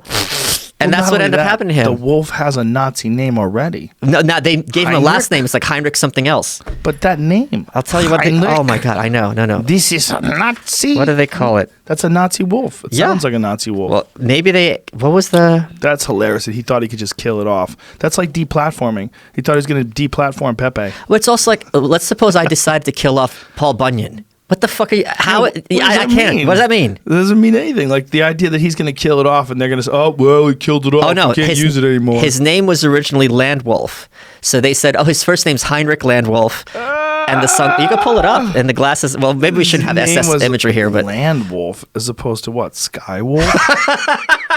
What the fuck does that mean? The funny thing is about Pepe was it was always so bland and lame. Well, I think- before it was adopted as a meme. Like when you say like feels bad, man. Right. Like it was like this is so low blood sugar. It bothers me. But it's also the idea of you're saying that because Nazis are using it, you can't use it as feels bad, man. Like Right. if you're giving an okay symbol and Yeah. they're using it this way, you can't say, oh, that's okay. Doesn't Right. make any sense. Yeah, you can't say something to me. I go, okay, Michael Yeah. Malice. If I do that, that's white supremacy. Yeah. That is no. Everybody for years. I had a whole series on my Instagram page of people doing the okay sign. Of course. including me back when I had earrings. Back Yeah. in the news radio days. Bill Cosby doing the okay symbol. It's like, fucking come on, man. You guys know this is not. That's not what this is. Just because people are using it and saying it is, and they're investigating. People are investigating people. There was a guy who was on television. Yeah, and they blurted it out. Yeah, and They behind him, blurred the it guy was out. doing the symbol. Like, And the other fuck, thing is, man. we're at a point now where it's more easy to give the finger to someone than to say okay. Yeah, because you blur the finger out and nobody cares. Yeah. But if you do that, like, oh, what is he doing? What does it mean? He's touching his fingers. You can't even do like you're holding a joint because that's like a white power joint. Like if you're like doing that, like a roach, that's bad. That's bad. How do you have to use a roach clip? No, it's a ploy by the roach clip industry. But I have a list in there of all the things that are called racist. Milk, Milk is racist? dinosaurs. When did milk become racist? Oh, because what the trolls do is they make it. Let's see if we can get them freaking out about milk, and they got it. Picnics.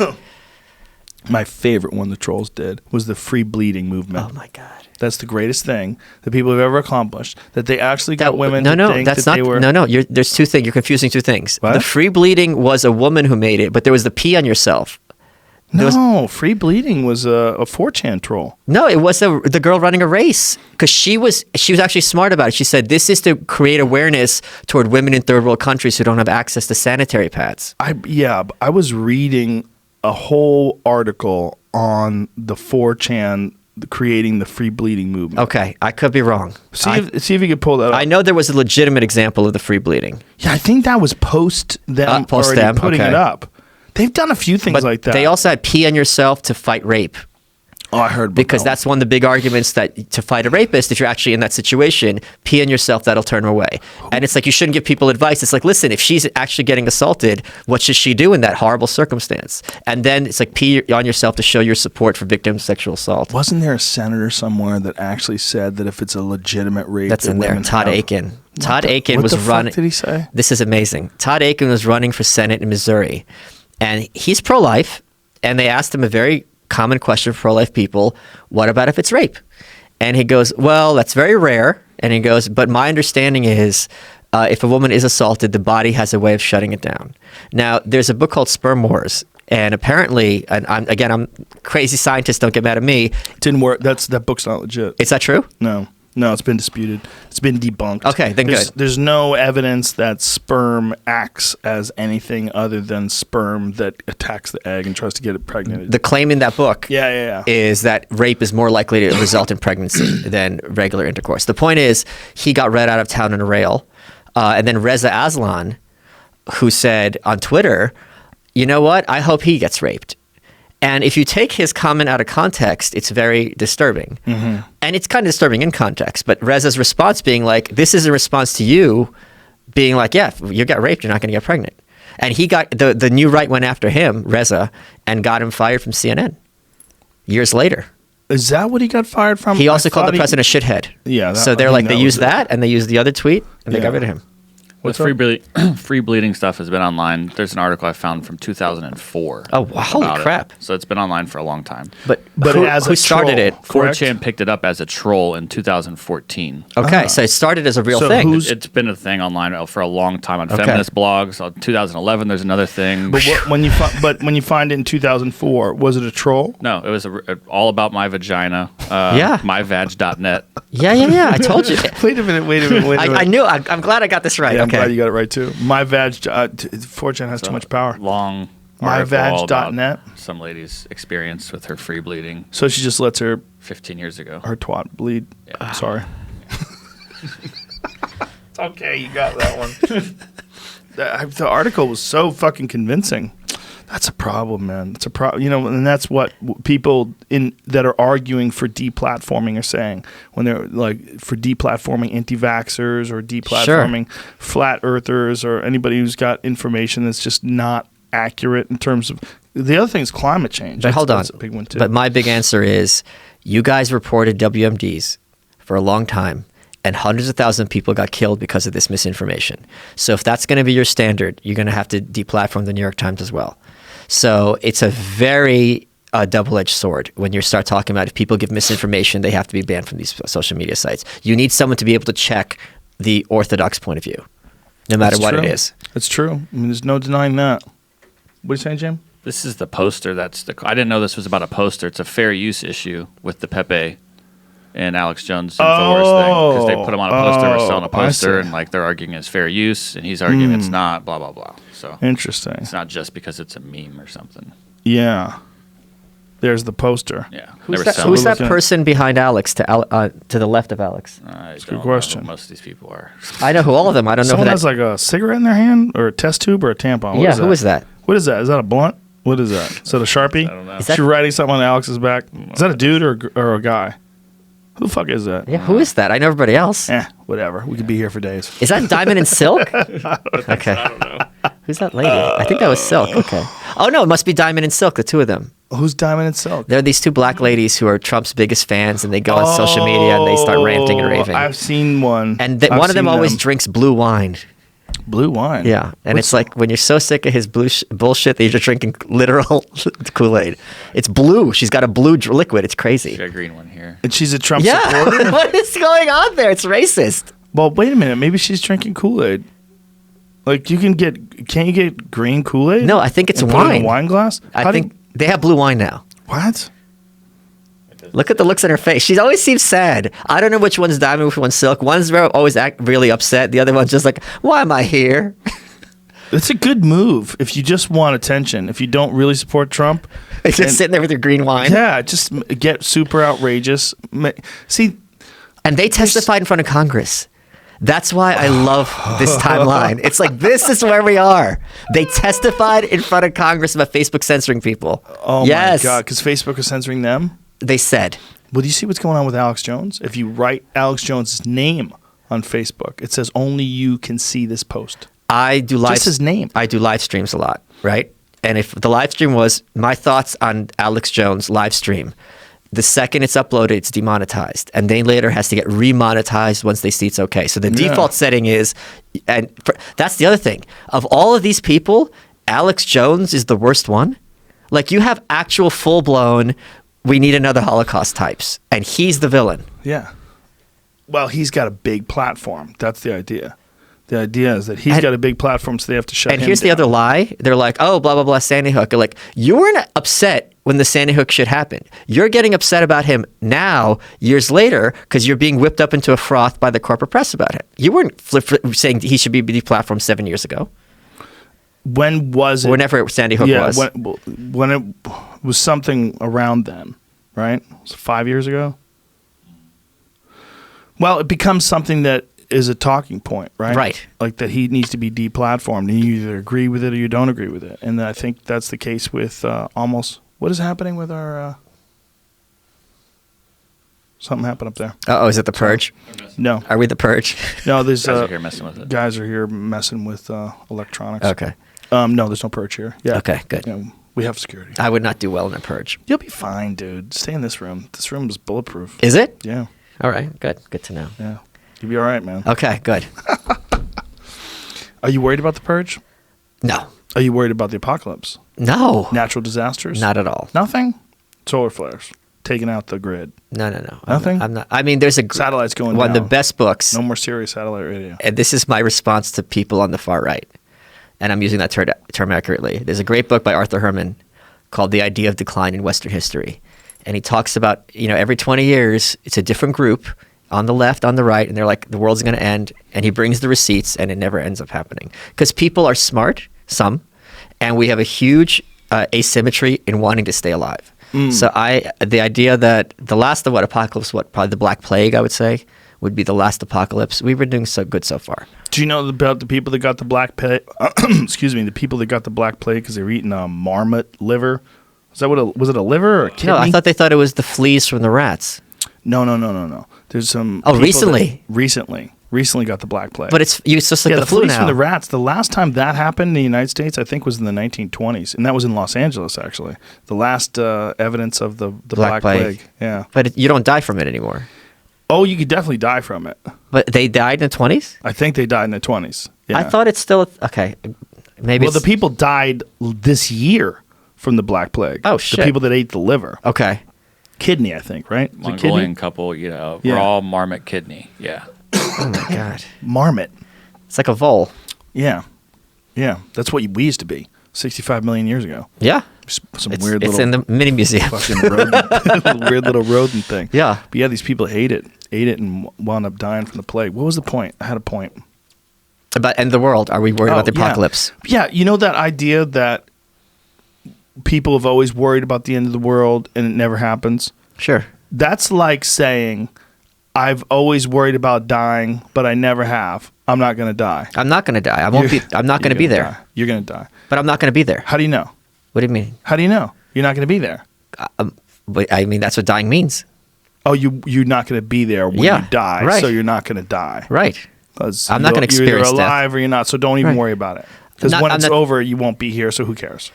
I wouldn't say so who cares, but I mean, if your entire life is focusing on avoiding death, that's a very bad mindset. Yeah, that's for sure. That's all I'm saying. What I'm saying is that I think people are operating with a very small historical timeline. Sure. And the more I talk to people like Graham Hancock, where they describe the overwhelming evidence that something pretty severe happened to the human race around 12,800 years ago. Sure. Most likely comet impact or something along those lines. Other people think that it was actually a solar mass coronal ejection that made lightning storms, like rainstorms. Okay. Where lightning was coming down like rain all over the world and just killed everything. And this thing could happen easily at any time. Not easily. Oh, yeah, easily. Okay. Yeah, a comet impact or asteroid impact, easily. If it easily or not easily in terms of likelihood, because if it would happen easily in terms of likelihood, it would have happened by now. No, it has happened. There's a lot of evidence that it's happened. It's just we're dealing with a small timeline. The idea is, could you get lucky and it won't happen in the next 60 years or so while you're alive? Yeah, it could happen, or it could hit tomorrow. That could happen too. Okay, I'll take that bet. It's a good bet. But I mean, it's good. Look, your perspective is good. It's good to not worry. To not look at it Also, because when you don't have power, yeah. If you don't have the power to affect the comet, as I personally don't, That's true. Knowing it's coming, Who cares? theoretically, what can I do about it? Just live. And one of my heroes, Albert Camus, great French philosopher, his point about living to the point of tears, right? And I think what really I find sad in this culture is cynicism and hopelessness. And it's like, we're blessed. We have this, there's Beyond. Beyond. The internet, you can find people who are making amazing things, more opportunities than you can count. And if you're just going to sit there and mope, you're blowing this great gift that God's given you. Yeah, well, I think a lot of those people that are moping, that are concentrating entirely on the negative aspects of life, they're doing themselves a giant disservice, and it's almost like they can't help it. I think there's a lot of people that are affecting the way culture shifts today that are probably clinically depressed. And one of the things I resent enormously about culture is this idea of something is joyous or fun, it's less legitimate artistically. Yes. And that is such a disgusting, horrible mindset. And we need more joy and more happiness. For me, because I went to see JoJo Siwa last night. Okay. Yeah. Do you know who that is? No. You don't know who that is? She's a YouTube star. My 9-year-old loves her. So I had to go to JoJo Siwa's birthday concert last night. Okay. At the Microsoft Center, whatever the fuck that is. I know because Bert ran into her at the airport. Bert loves her too, I bet. Yeah, I bet. Because Bert has young daughters too. Yeah. She's all about positivity. Yeah. Believe and achieve. Fun times. I'll upload a video later. But is it all like saccharine, like Disney stuff, or is it sincere? Oh, it's as saccharine as it gets. Oh, I don't like that stuff. Yeah. Like, she was taking old Queen songs and reworking the words, cleaning them up. Oh, she's like those meme people. Oh, she's cleaning. She's toning down Queen songs. Tone down some Queen songs. Oh, this woman's the devil. How dare you take someone's art and appropriate it and make it like take out all the energy. Yeah, she. This is corporate culture at its worst. But she's doing it for 3-year-olds, bro. So? Just like 5-year-olds and 3-year-olds. They don't need to be listening to Queen. They love her. There it is. Oh, Jesus Christ. She loves Freddie Mercury, bro. What's the problem? No, she doesn't. If she loved him, she'd respect him. Oh, she's fucking 12. She know. Oh, she's 16. Excuse me. Yeah, she doesn't know any better. She does know better. How smart were you when you were 16? Smart enough not to try to rewrite Queen. I bet she doesn't have a say in it. I bet whoever's pulling the strings gets her to rewrite That makes it even more nefarious. Of course, the Disney people or the censors, whoever it is, the producers. Wait, am I wrong? Yeah, Where's the lie? Where's the lie? What song was it that they did it to? I'm trying to remember. They did "We Are the Champions." She sang that. But champions, I mean, someone's a loser. Yeah. No time for losers. So what's that changed to? No time. I don't think they changed that. No time for recess. Oh my God, this is horrifying. Yeah, this is like those videos. This is like those videos they made for like Mormons, where they took like Hollywood blockbusters and cut out all the sex and all the cursing. Yeah, and it's like you are evil vampires, horrible monsters. She did Crocodile Rock, Elton John. Okay. And she changed Rainbow Chevy to Rainbow Beamer. So Crocodile Rock, you know my theory is with that song? I tweeted this out years ago. What? I just imagined Elton with a bunch of his friends all getting high as fuck. Right.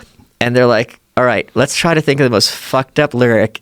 And Elton, you're going to make a song about it. They're like, all right, how about like Crocodile Rock? And he's like, all right, I'll fucking do it. And he fucking sits and nails it. Yeah. What the fuck does that even mean? What does that mean? But I'll tell you what, man, the word crocodile means something different to me after watching that Black Mirror episode titled Crocodile. I haven't seen it. Holy shit. If you're listening to this, ladies and gentlemen, and you have a sensitive heart and you can't handle really fucked up premises and a really fucked up episode. Like her fans. Don't watch it because it's rough. It's really good, though. But it's like, holy shit. It's one of those ones where I'm not giving away anything, but at the end, when you're done with that show, you feel like you need a fucking shower. Like, you're like, whoa. Oh, jeez. It's dark. Okay. It has nothing to do with the reptiles. I do like dark. It's just dark. It's dark. I just read this book by this woman, Cynthia Carr, called Fire in the Belly. It's the life story of this artist, David Wojnarowicz, who I didn't know anything about. And he was in New York in the early to late 80s when AIDS was coming up. And as she tells his life story, you hear the story of AIDS permeating through this culture. And that book is as dark as fuck because she'll have a scene where he's like, oh, he had dinner and da-da-da. And the next sentence, Keith Haring died on this day at age 34. And you realize this is what it's like for them. Like, they're hanging out, phone rings, Keith's dead. Yeah. And these are men who are the symbols of virility, late 20s, early 30s, just dropping like flies. Mm-hmm. And the thing is, they're watching each other die, knowing I'm next. That's going to be me in a year from now. And they're getting dementia before they die. So they're talking all crazy at age 30. So this book really fucked my head really badly. They were giving him AZT too. Yeah. Didn't help. No, but that was later. At first, they're like, we don't know what the fuck to do. Good luck. And it's like, we're dying. Like, oh, sorry, shouldn't have sucked dick. It's like, what the fuck am I supposed to do? Yeah. They were calling it the gay cancer. Yeah. They didn't know what it was. They did, and then when they were trying to fight for education, people were like, well, we're not going to teach kids, about sucking dick. They're like, dude, we're dying. And they're like, sorry about it. And it's this book really fucked with my head, especially because, it's real. Yeah. Did you ever hear of bug catchers? Of course. Bug chasers. Bug chasers. Bug chasers, yeah. Yeah, that's, again, we're talking about things that are just fucked up about human beings. When you look at the spectrum of behavior, bug chasers are people who tried to get gay HIV. Men. Right, because they thought it was the ultimate symbol of being gay. Well, I'm sure there's a bunch of reasons. That was the big reason. Well, so there was probably that, but probably they felt bad that other people had it and they wanted it, and there was other people that just wanted it because they're crazy. Sure. And other people hated themselves, so they wanted it. There was also that guy in Germany who's like, I want to cut off someone's dick and eat it, and and the guy, someone signed up for it. No, he said, I want someone to cut off my dick and eat it, and I want them to eat me. Right. And so someone said, sure, let's meet up. Yeah, that's right. Yeah. I got it wrong. Yeah. And so the guy cut his dick off, and they both shared his dick, and then killed the dude and started eating him, and then they arrest him. And they didn't know whether to charge him because it was voluntary. Yeah. It's a good point. Yeah. Oof. Yeah. I'm not a fan. But, I mean, you still, you can't, murder's, it either is murder or it's not murder. Like, if you're in a gay relationship with a guy and the guy says, okay, this is what I want you to do. I want you to beat me up and rape me. And you're like, okay, can I get that in writing? Can you write down what you beat me up? And then, if the cops come, he's like, he beat me up and he raped me. Like, no, bro, listen, here, he wrote it right here. I made a videotape. You didn't use the video. You didn't use your safe word. He said he wanted me to beat him up and rape him, and the cops would probably let you go. But you can't murder. Right. You know what I'm saying? Because consensual sex is obviously legal. So if you have consensual sex with someone, it's legal. But if you pretend to be fighting them off, right, and then it's they have sex with you, it's fun. It's role play. But murder's never role play. I found when I was doing research for the book, the National Review, who's my favorite paleontology journal, in the late 90s, as the gay rights movement was coming up into the mainstream consciousness, they wrote an article comparing the struggle for gay rights to a struggle for necrophilia. They're like, what would be the difference? And they talked about how right now in the European Union, perverts are fighting for the right to be violent toward each other in bed in various ways. It's like, it's like rough sex. It's adjacent to vanilla sex. Yeah, they like it. And now the articles are the conservative case for gay marriage. It's like, you guys have no fucking shame then, and you have no fucking shame now. At least be consistent. One of the things that disturbs me greatly today is there is a movement, and I don't know how big it is, but it's a movement for people to try to recognize pedophiles as a sexual distinction, a sexual designation, rather than a sick disease. That similar to being trans or being gay, or that some people are just born pedophiles. Well, I think what's important there is it's not just a crime, because a crime can be fixed and treated. Mm-hmm. So I think it is important to understand these people will always psychologically be pedophiles. And you're not going to get them to be like straight, homeowners. There's no therapy that's ever been shown that. I think it's like trying to make someone who's gay straight. Is it really that? That's my understanding. If that's the case, then is there an argument that we should be more compassionate with them as long as they don't act on that? But that's the danger, because the other thing, what they don't understand is, from their point of view, those kids are giving consent, which they are, right? The kids saying yes. So they're like, look, maybe. Blah, blah. That's what's scary. We don't even know if they do. Right. But they don't think of statutory rape being a thing. And I knew, this would I interned at a place long ago, and there was a librarian who worked there, like a Guido type, and a girl or a guy? Guy. And years later, he was arrested. He was a school teacher. He was arrested in an undercover sting trying to meet a kid who he knew was 13 or 12 in a park to try to sleep with him, right? This was Janine Pirro, who later became a Fox commentator. He got out of jail, and I see him on Facebook. He's married with kids, and it's just like, you think it's fine? That's just scary shit. That's insane. And it's another thing to be switch gender too. If you're going for young boys, you're going to go to like regular aged women. I don't see how that would work. Right. And this is something that's such a taboo topic that I don't think for a lot of people correctly, once you start talking about kids and sexuality, their hackles raise. It is a PC subject because it's like, why are you even introducing this into the conversation? Where are you going with this? It's a very, very, very slippery slope. Well, if you're trying to say, or if they're trying to say that this is something that people are born with, I don't think there's evidence that people just are born that way. I think there's evidence that people become that way from sexual abuse. Yes, that's true too. Absolutely. And they think it's appropriate. I've never heard of anybody that grew up in a normal household who wasn't abused. Is that the case? Am I incorrect? I'm not in a position to talk about this at all. I think we have probably a very few cases of pedophiles on the record explaining how they came to this point of view. Right. But in either situation, born or abuse, I can't see how this is something that's going to be an emotion level you're going to be able to turn them away. Well, it's also the idea of that being in your neighborhood. Yes. This is in your neighborhood. You've got this guy who likes to fuck kids, and he promises not to do it anymore. They did a few times. They locked him up in a cage, and now he lives down the street. And he locked up in a cage where he was traumatized also, further traumatized. Oh, yeah. So, and also if he promises not to do it, but knowing when he's looking, if he's checking out my son or my daughter. Yeah. I did not expect to be talking about this today. I know, of course.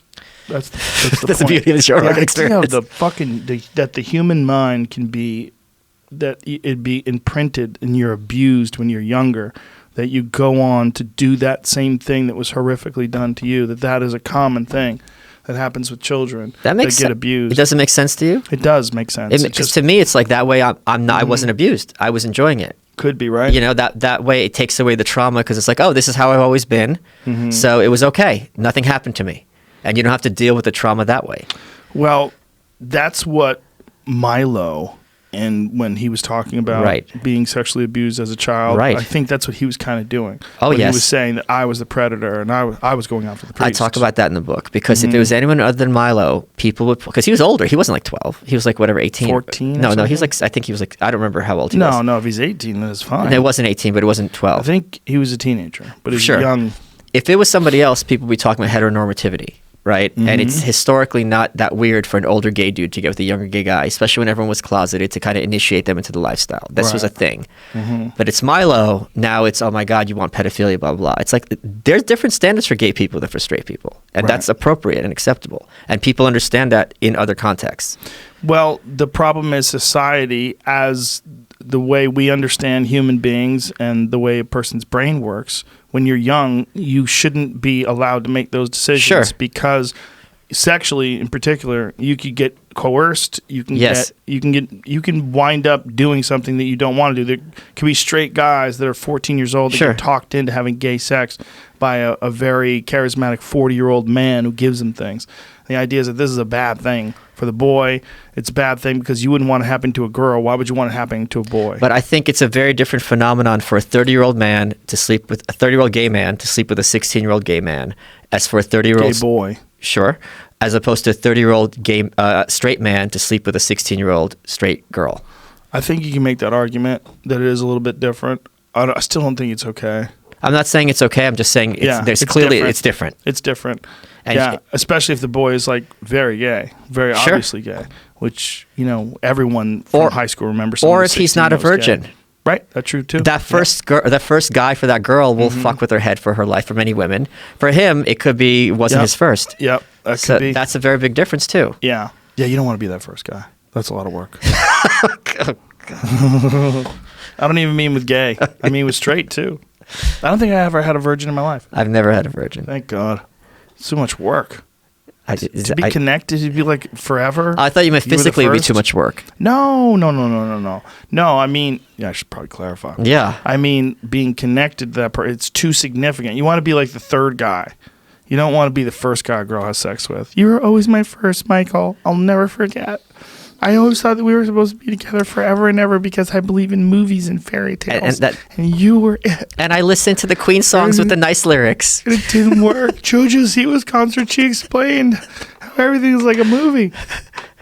Yeah, yeah, that's a thing, right? Like, people do get emotionally attached to romantic stories that they see in movies, and they want their life to play out like this fictional narrative. And the left uses this a lot because they'll have all these leftist ideas in culture and movies, and that's where a lot of people get their programming. And then it's like, for example, here's an idea you don't see in culture, that people very often knowingly and consciously do the wrong thing. That happens every day. People know they're doing something fucked up. You don't really see that much in like TV and movies. And that's a right-wing message that people sometimes are basically evil. And yeah, you can run into someone and at that point in their life, they are evil. That's a fact. Yeah. Sure. That exists all over the world. Or and it's also evil on a small scale. Like if you're in an office and someone's getting chewed out and they're getting bullied for whatever reason, and you're sitting there and you're keeping your mouth shut, you're not Hitler, but you know you're doing the wrong thing. But you're trying to protect your job, right? Sure. You don't want the boss to come down on you. But a lot of times you have that space and you still won't do it. Yeah. And that's knowingly doing the wrong thing. And I'm not saying you should be thrown in the garbage, but I'm saying people do that all the time, these little sacrifices they make with their conscience. That's true, yeah. And you don't see that really represented. And that's an important idea for people to understand, that people are often weak. Yeah, and always, especially if you're going check to check, always worried about losing your job, losing your gig. Yeah. That's a real big thing with people. I was on vacation once, and there was this guy who was a boss, and he was there with his employee and his employee's family, and he was mean to his employee's daughter. And that's horrifying. I watched it. The guy had to take it. He was just talking shitty to her. And it was really gross because you could see the dynamic play out. He was just this mean old guy, just really shitty. But it was disturbing to see this weak man like just having to accept the fact that this guy is being shitty to his daughter, and he was giving her a lecture and berating her and doing it publicly, like by the pool. Oh my God, is this who you wanted to grow up to be? Yeah, is this job worth it? It was so gross. I wanted to step in. I was like, I just want to tell this guy to shut the fuck up. It's driving me nuts. I remember when I was back before I started, being an author, I was working at Goldman. And it was a very stressful job, and I had my review, and they said, oh, if you have downtime, sometimes we see you like going online, we want you to help the laptop lab. And I just go, no. And she goes, what? I said, I wasn't hired to do laptops. I'm not interested in learning laptops. And the job is very intense and high stress. So if I have downtime, I'm going to use the downtime. And the look on her face was just like as if I just been outed myself as a pedophile. What did it mean by use the lab? I was doing laptop lab, right? What does that mean? I was doing tech support. So like Microsoft Word, Excel, people had problems, they would call on the fly. You got to have an answer for them. It's like a quiz show. You're living a quiz show. And then there's a laptop lab. People are checking out laptops. They're setting up laptops, which is a very different skill set, something I didn't really know. Setting up in terms of like downloading. Sure. Yeah. You know software what? I didn't know then. I still don't know. I don't fucking care. But you were like, no, it's not my job. No, I'm not interested in working as hard as possible. Well, also, like when you have downtime, did they want you to work extra?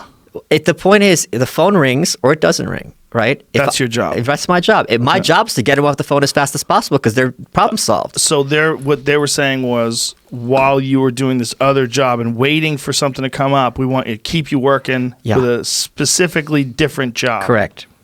Yeah. No. It's corporations, man. That's right. Try to squeeze that rock. Right. And it's like, why am I busting my ass to make Goldman Sachs that extra $5 of value? Fuck you. Yeah. And I'm so proud of myself. Did they fire you after that? They fired me because I refused to work on Thanksgiving because my great-grandma had died. So they wanted you to work on Thanksgiving? Well, we were 24/7. What? We're 24. It's a help desk. Oh, wow. But you must have shifts. I was second shift, 4 p.m. to midnight, right? Every night? Monday through Thursday, or Monday, Thursday. Okay. And they go, oh, we're having you in on Thursday during the day. Thanksgiving Day. And I'd promised and I worked second shift, so they wanted me 4 to midnight, then in there at 9. And I said, no, I promised my grandma I'd have Thanksgiving lunch with her. I could have called my grandma to schedule. I didn't want to be that guy because I knew this is one of those, things that like this is the crossroads in your life.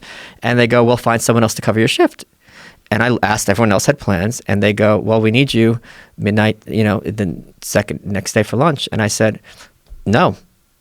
And they fired me, and I'm very, very glad I did that. And I had lunch with grandma. Her mom had just died. Are they allowed to fire you for that if it's not your shift? Yeah, of course. They are. Of course. Well, no, the shift every week they get the calendar. Oh, right? So this they week, scheduled it. Right. Oh, I see. So you didn't have a specific shift like, hey, Michael, every day you come in at 8 o'clock, you leave at midnight. I usually did. Or 4 o'clock, but rather. when you had holidays, things had to change. And I'm like, well, I don't care. And no regrets. Well, it worked out. It did. But did you ever think that you'd be like this? What are you? What are you, a pundit?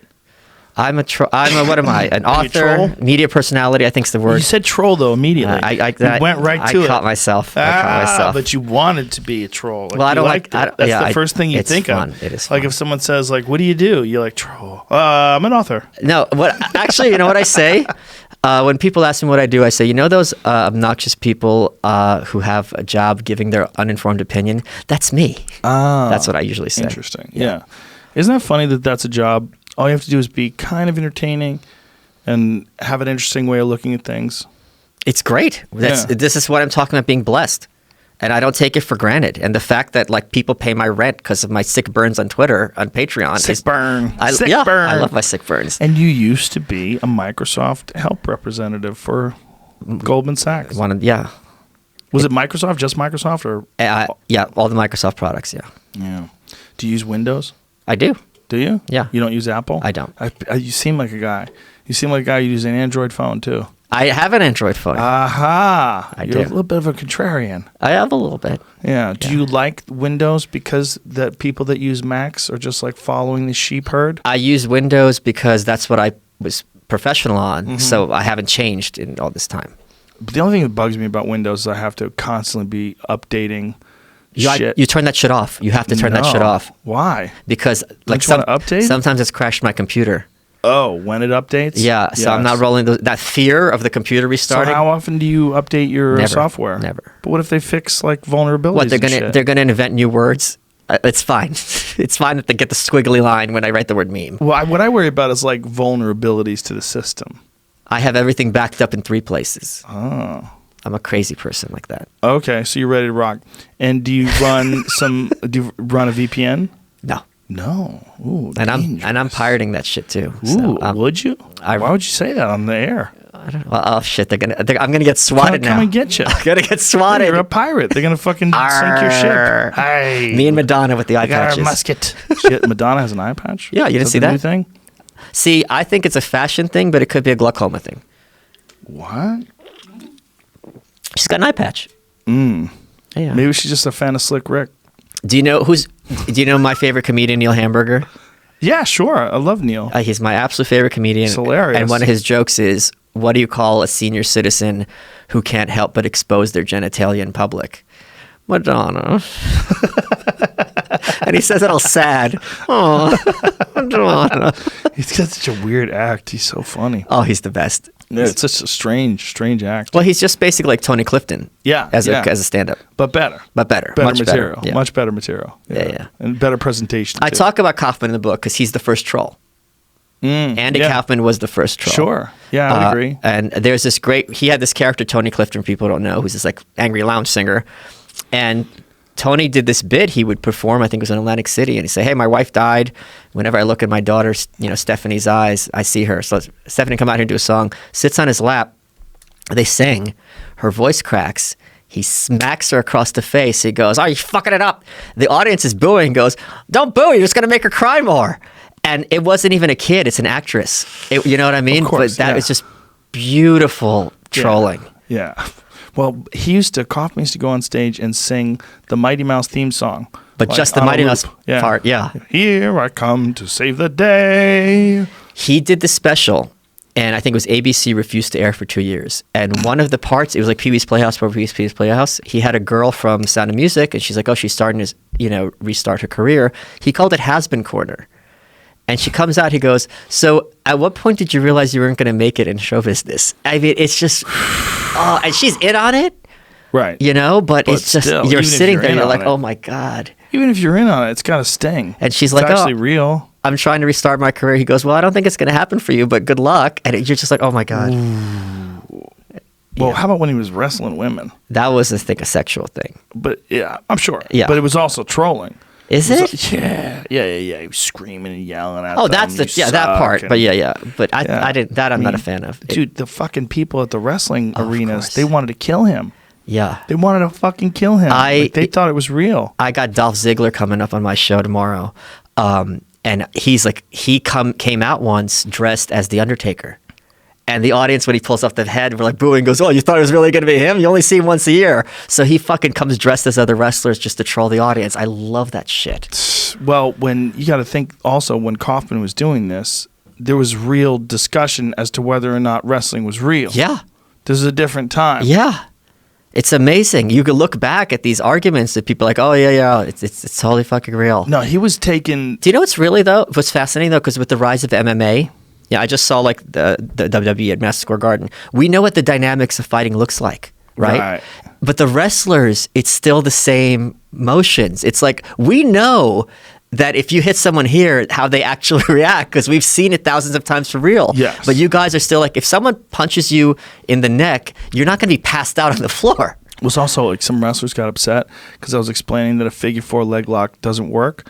Not only does it not work, but you're setting yourself up for a heel hook. Okay. I'm like, let me explain. Yeah. And they were mad. Like, how dare you disrespect wrestling? Or it's also like, if you clothesline someone, that's going to hurt you. No, that's not true. Wait, if someone 200 pounds hits me here, it's not going to hurt my shoulder? No. I'll explain. Okay, then I don't know what the fuck I'm talking about in this issue. I'll fuck you up with a clothesline. How That's like, dude, you're just hitting someone in the head with your forearm. You could fuck somebody up with a clothesline. Really? 100%. In the neck? 100%. But it's not going to hurt you? No. I mean, it might. Okay. Look, every time you punch someone, you can break your hand. Sure.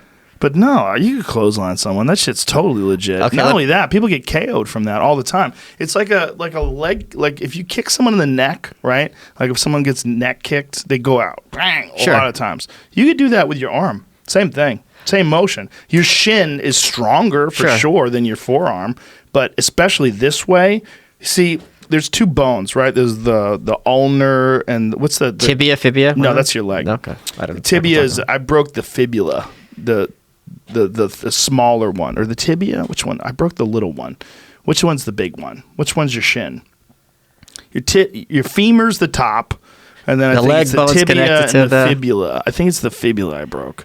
I broke the one. What's that? The tibia is the bigger one. Yeah, I broke the smaller one once. It was fucking gross. It was really painful, and they couldn't do anything about it. It was just a hairline fracture. Oh, see that guy just got clotheslined by this dude. Boom. Okay, that's you're right. Cop. Wow. But the cop doesn't know how to land it. Look, he went down with it too. He probably broke his fucking arm.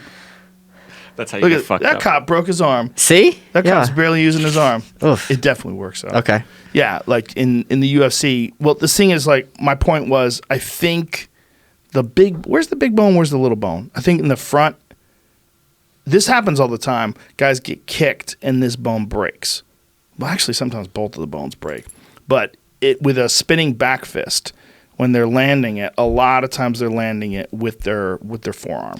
They're not landing it with the actual fist. What about Randy Savage? If you're jumping off the top rope on your elbow, won't you break your elbow or kill the person if you're landing on his neck? You will hurt him for sure. And you're slamming down the elbow, it's definitely got more force. But when you're getting on top of someone and you're smashing them with elbows, which you can do in MMA, you can generate incredible amounts of force. If you ever watch a guy work out on a heavy bag, where the heavy bag's on the ground, they work the ground and pound, just boom, boom. I mean, you think about that being your fucking head, it's great. And if you're 200 pounds, 250, jumping off a rope on an elbow at a small point, I would think that would, break something in there. It could just really hurt. They're not hitting him though. That's the part of the thing. He doesn't hit him. He hits him in the chest. But if that were for real, but just that. First of all, the reality is just that alone. I mean, even though he only bounces off of him a little bit, yeah, he's just got it down where he lands first with the feet. If you watch the impact, if you slow it down, the feet land first, and then he's absorbing all of it and just. He lands the side of his body on the guy's chest. Okay. But it's a secondary impact. Boom, see? Oh, he collapses. Like 1-2. It's like he 1-2, and he doesn't hit him that hard. But he hits him hard enough that it sucks. Like, it ain't fun to be a Yeah, wrestler. so it's a tough gig. But that shit would work. Clotheslining someone would work. It's just not ideal. The ideal thing to do if someone's is just palm them in the face. If you could clothesline them, you could also just palm them in the face. Well, The good thing about the palm in the face is that, first of all, it's extremely difficult to break your palm. Like this, think about what you can do. Okay. Like, this is an oak table, and I'm slamming my hand into it. I have no pain at all. You can't do that with any other part of your body. You can't kick it like that. If with your shin, you can't punch it like that with your knuckles. Even your elbow kind of hurts more than your palm. The palm, you can really fucking well, here smack you got the things. funny bone too. Yes. Yeah. But you could fuck somebody up with an elbow, though. Sure. I mean, like in Muay Thai, it's one of the 8 points of contact. But a palm strike, if someone's charging out, you just smack them. You could have a tremendous impact on your hand and still get away with it and knock someone out. John Hackelman, who is Chuck Liddell's former trainer of actually current trainer if he still works out, trainer Glover Teixeira, just one of the best guys in MMA. He has these little videos on his Instagram. I think it's the Pit or Pitmaster on Instagram, talking about street self-defense things, and he's always advocating hitting people with your palm. So people break their hands all the time. Well, isn't that the whole thing? You hit him in the nose to kind of... That's not real. That's not real? The idea of drive the bone up to the No, brain. but like you'll break their nose. Not that you're going to kill them, but like that's the easiest self-defense hit them move. anywhere, even the side of the head. But the idea is hitting them with the palm. I thought you were going to say, when I said that's not real, there was when we were kids, it was like in a karate movie. Yeah. There was a guy who would hit the palm up to the nose bone would go into the brain, it would kill someone. Geez, that's that not happened in happening. like a Seagal movie. Okay. Just smash him in the nose. I thought you were going to say that. But the idea is that you could just, without worry of consequences, you could palm strike someone in the face, like really hard, and never break your hand. A regular person throwing a punch, you have a real good chance of breaking your hand. Okay. Real good chance. Like if you crack someone in the forehead, most likely you're going to break your hand or your wrist or something else. But with your palms, you could just fucking waylay somebody. You could smack the shit out of somebody with your palms. But then you look kind of silly. You do. There was an organization, an MMA organization back in the early days called Pancrase. I think they might be still around, but they have modified rules. But at Pancrase back in the day, they wore wrestling shoes with shin pads, and they wore like little tiny little Speedos, and they would smack each other with their hands. So they would kick and punch and do submission techniques. It was fairly crude in comparison to today's MMA. Sure. But we got to see a lot of leg locks back then, and there was some fishy fights too. But my point is, like, Bas Rutten was the first guy who figured out how to really fuck people up with palm strikes. And what he did is he has really flexible wrists. He's a badass striker.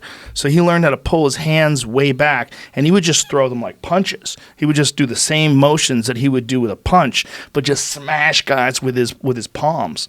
And he was lighting people up like a Christmas tree in Pancrase with that. It was horrific to watch. He KO'd a bunch of people with his palms. Huh. See if you can watch Bas Rutten KO. Put Bas Rutten KO's Funaki. He KO'd Funaki, who is like an elite MMA fighter, who was Rickson Gracie's last opponent when Rickson was fighting MMA. But Funaki, I think, started out in Pancrase, and Bas Rutten KO'd him. And the way he KO'd him was like a punch, but he was doing it with his palms and just smashing people. So it's like your hand, like there's a lot of things you think wouldn't work. Clothesline's one of them. That shit would work. Okay. That's my point. Why not the honky tonk man's move though? What's the honky tonk? The shake, rattle, and roll, and he just flips him on his back. It's like, why does this even hurt? You don't remember this? You didn't watch wrestling in the 80s? No. Well, how about the DDT? Here's Boss. Oh, Look at that knee. God. He KO'd him with the knee. That face. Yeah, but back up before that. Here. Watch how he's hitting him. He's using. Look, Boss was a fucking gorilla back then. Look at the size of him. See, he's smacking the shit out of him. He's using his hand. See how he's hitting him with his hands? Yeah. He's throwing him like punches, but this knee is what did it. Fuck. Boom. Yeah, Boss was a beast, man. He was a fucking beast. He was probably the first really elite striker that we saw in MMA where you're like, whoa. Like, this is what can happen. Like, when he was kicking people in Pancrase, everybody was like, whoa. Like, this guy can fucking kick. Like, you're seeing a lot of guys who are kicking that were kind of like karate-based. Yeah. Maybe they didn't have as much power. But Boss was a Dutch kickboxer. He was smashing people. Boom. He looks scary as shit, too. Oh, he was a bad motherfucker. Bad motherfucker. He won the UFC heavyweight title. He was the first guy ever, I think, in my recollection, to win wow. a title off of his back from strikes. He fought Kevin Randleman. And Kevin Randleman was a badass wrestler, kept taking him down. And Boss was beating the shit out of him from the bottom, throwing elbows. And they gave him a decision, which a lot of people disagreed with. But I was like, man, you look at the volume of strikes landed. Boss landed way more. You just being on top's not good enough. You have to actually do something with the position. Huh. Okay. This is not a subject I'm an expert in. Road. Yeah. Yeah, this is the old school You got to realize, look at body kick. Fucked people up, man. Boss Rutan was no joke, man. Dude, he was fucking people up. Nobody had seen anything like that. Those guys just couldn't strike like that. They didn't have that kind of power. You'd see the impact. But then, like all things, it caught up. Yeah. Oh, good Lord. The UFC, then they got... There was some elite fighters that started showing up in the UFC. What's Orlando Veet. Smashing Machine? Mark Kerr? Mark Kerr, yeah. Well, he was different, man. He was a wrestler. He was a wrestler / science project. Yeah, he was juiced up real good. Oh, my God. That's to put it mildly. Yeah, this is a great documentary. Yeah, The Smashing Machine. Oh, you saw it? Yeah. It's amazing. They caught him. They were that documentary, the purpose of it was initially to catch him as the scariest fighter on the planet. This guy who was just this Goliath, who was just dominating people in Japan. But in the process of documenting it, he was falling apart. Yes. That's him when he was at his biggest. Jesus Christ. His neck would start at his ears, man. Look at the size of him. And he was very skillful as well. I mean, just really good. He was All-American wrestler before that, right? Elite wrestler. And just gigantic. Look at that upper left-hand picture. Upper left. Look at that one. It's the same one. Yeah, but click on that. That's the one I started with. No, why is it? No, that's different. It's very different. It's the same photo. No, it's not. It's just different Same effects. exact photo. Yeah, but look at that. That one looks like shit. Go to the other one again. That's a different version of it. Look at the fucking Jesus Christ. That is insane. The fact that a person could get to look like that is insane. There's guys that look like that at my gym. Fuck you all at Harbor Fitness who are listening to this show in the locker room while my scrawny ass is right there and you don't even notice me. And you wonder what it's like walking around looking like that. Well, you could find out if you took all those same steroids. Yeah, but they're also like 6, Yeah. You would be a mini version of that. Yeah, I'd be, like Lee Priest, yeah. Do you lift weights? Yeah. What kind of shit do you do? I have a split 6 days a week. Do you have a trainer? Yeah. Oh, look at you. Michael Wolf. You trying to... Shout out to Michael Wolf. Yeah. You He's trying like a to get deadlift jacked? guy. Yeah. Oh, he's a deadlift But guy. it's also important for me psychologically. And for people who are depressed or anxious, I sometimes have a lot of downtime. So if I go to the gym, I can tell my brain I'm objectively a better person than yesterday and I did something today. So it really helps with keeping you mentally grounded. I'm never going to get jacked, but I learned this from Matt Hughes. Matt Hughes was the first one to take me to gym. Really? Yeah. Matt Hughes was the first one to take you to a gym? Yeah, I co-authored his book. Wow. And I realized I don't have to look like Mark Kerr. I could still look like a better version of me. Yes. And when you have that realization, it's very liberating. The mental health benefits are gigantic. And people need to realize that. And the thing is, other people who are like really like the first day I went, I was all nervous and I didn't know what I'm doing. And there was a guy, I wish I could thank him. He's like, "Are you done with this machine?" And I'm like, "Yeah." He goes, "Thanks, brother." I'm like, "All right. No one here is judging you. Everyone's doing their own shit." Yeah. And if you're happy you're working out, and if you're fat, everyone's cheering you on. Yeah. They're like, "Fuck yeah, you're getting it. Good for you." The opposite of what people would think. Yeah. Right? So no one cares. I really recommend it. Yeah, there's a lot of gyms have a good culture of support, a good culture of encouragement. Like there's a reason why a lot of people that are on Instagram are fitness people that are also motivational. Yeah. Like, this is the culture of these communities. Like when you see people doing reps, like, come on, you got it. Like that sort of support there's something too, there's endorphins that get released when you're all pushing each other together. I mean, that's one of the big rushes of martial arts training is that you're pushing each other, you work out together, and then after it's over, everything seems to be more normal. Everything seems more rational. And I have people follow me on Twitter or Insta, like Jack people, and they give me advice, and they're very supportive. That's That's the real big misconception, I guess, from those movies. The saves rom-coms will tell you that the guy who's like a big guy's a bully, and sometimes he is. But most of the people who are like serious about fitness, they want other people to be like, come on, this will be great for you. Yeah, I think most people's experience with bullies is really high school stuff, right? It's like jocks in high school, and a lot of them are just, as we were saying, insecure, and a lot of them are also probably their experiencing at home from their dad. And I think that's brothers. changed a lot because thanks to the internet now, I think the jocks respect the nerds a lot more. When I was working with Hughes and I met all those fighters, they could not be friendlier or more like, hey, you're doing your thing, I do my thing. I can relate to that. That's awesome. So there was no, oh, look at this pussy or whatever like that. Right. Yeah. Well, fighters are a lot nicer than people think. But because they're so disciplined. It's that for sure. And they know what it's like to get their ass kicked. And it's humbling. Masoyama, who's a famous karate guy, he said it's not that fighters are any nicer. It was karateka, he was calling it. Karate practitioners were any nicer. It's just they're tired from training. he might be right, but they do behave nicer because of that. It's both. But I think it's also one of the things I love about the internet is that if you're doing your thing now, people respect someone else who's doing their own weird thing. Yeah. As opposed to when we were kids, there'd be that one weirdo. Like I had this tweet. There's two types of people, right? If you learn someone is a guinea pig breeder, there's two approaches. You're weird. What the fuck's wrong with you? Or sit down and tell me everything. Yeah. And I'm very much, and people who follow me are the second one. It's like you're doing your thing. It gives you joy and passion. I've never heard of it. Let me know. I want to know. Dude, I watched an episode of Anthony Bourdain's old show. It was called No Reservations. Yeah. And he was in, I forget what country it was, but these people bred guinea pigs for food. Oh, yeah. South America, cabbies. They had guinea pigs running around the house. Well, they were all over the place. Yeah. And then when they wanted to cook something, they reached out and grabbed a guinea pig, just picked it up and killed it. Oh, yeah. And cooked it. And all the other guinea pigs didn't even fucking notice. Oh, yeah. They're so domestic. They're really dumb. But they don't. It's a good argument for eating guinea pigs. It's like they don't seem to miss their friend.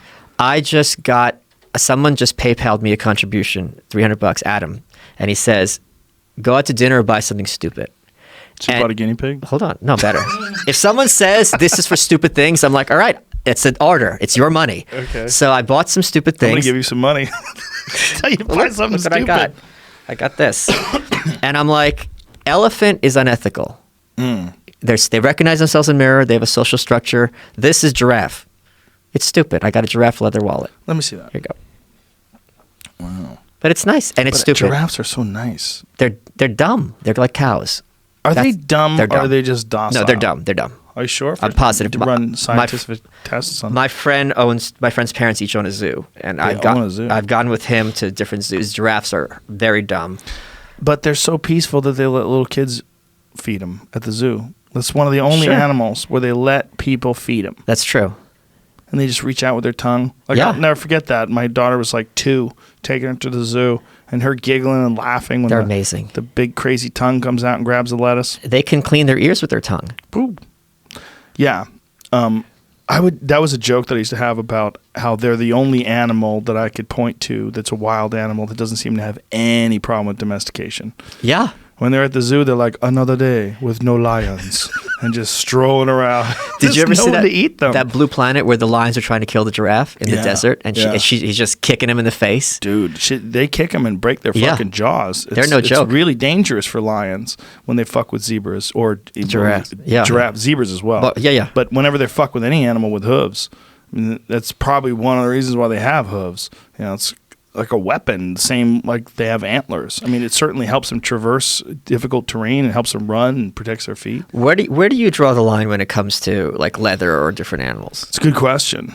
Yeah, I've gotten very, very interested in elephants. In terms of like their social structure and what they're like, and learning about how intelligent they are and how long their memory is. And I don't want to have anything to do with elephant leather or ivory, unless it's pre-banned. I bought a cue a long time ago that had elephant ear as a wrap. Okay. And I didn't think anything of it, but now I think like, ooh. Yeah, That's my line. Yeah. They have elephant wallets, and I was like, no, I'm not comfortable with this. But here's the thing, man. Pigs are super fucking smart. Pigs are real sweet, and when you domesticate them, like people have domesticated pigs that, as long as they're well fed, they behave a lot like dogs. The only difference being, of course, if you fall in the pig pen, they will fucking eat you. Yeah. And they do Yeah. often. That's a very common way for farmers to die. They fall in the pig pen and they find like scraps of clothes and like, oh my God, and just a puddle of blood. And My buddy, whatever the fuck is left. So now, thankfully, they're coming out with this kind of synthetic food. The synthetic mimics meat. people? No, that mimics pork or chicken.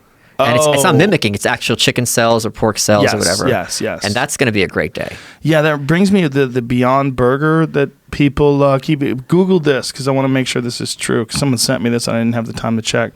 Beyond Meat test positive for glyphosate. What's glyphosate? Glyphosate is Roundup. Monsanto is very fucking dangerous.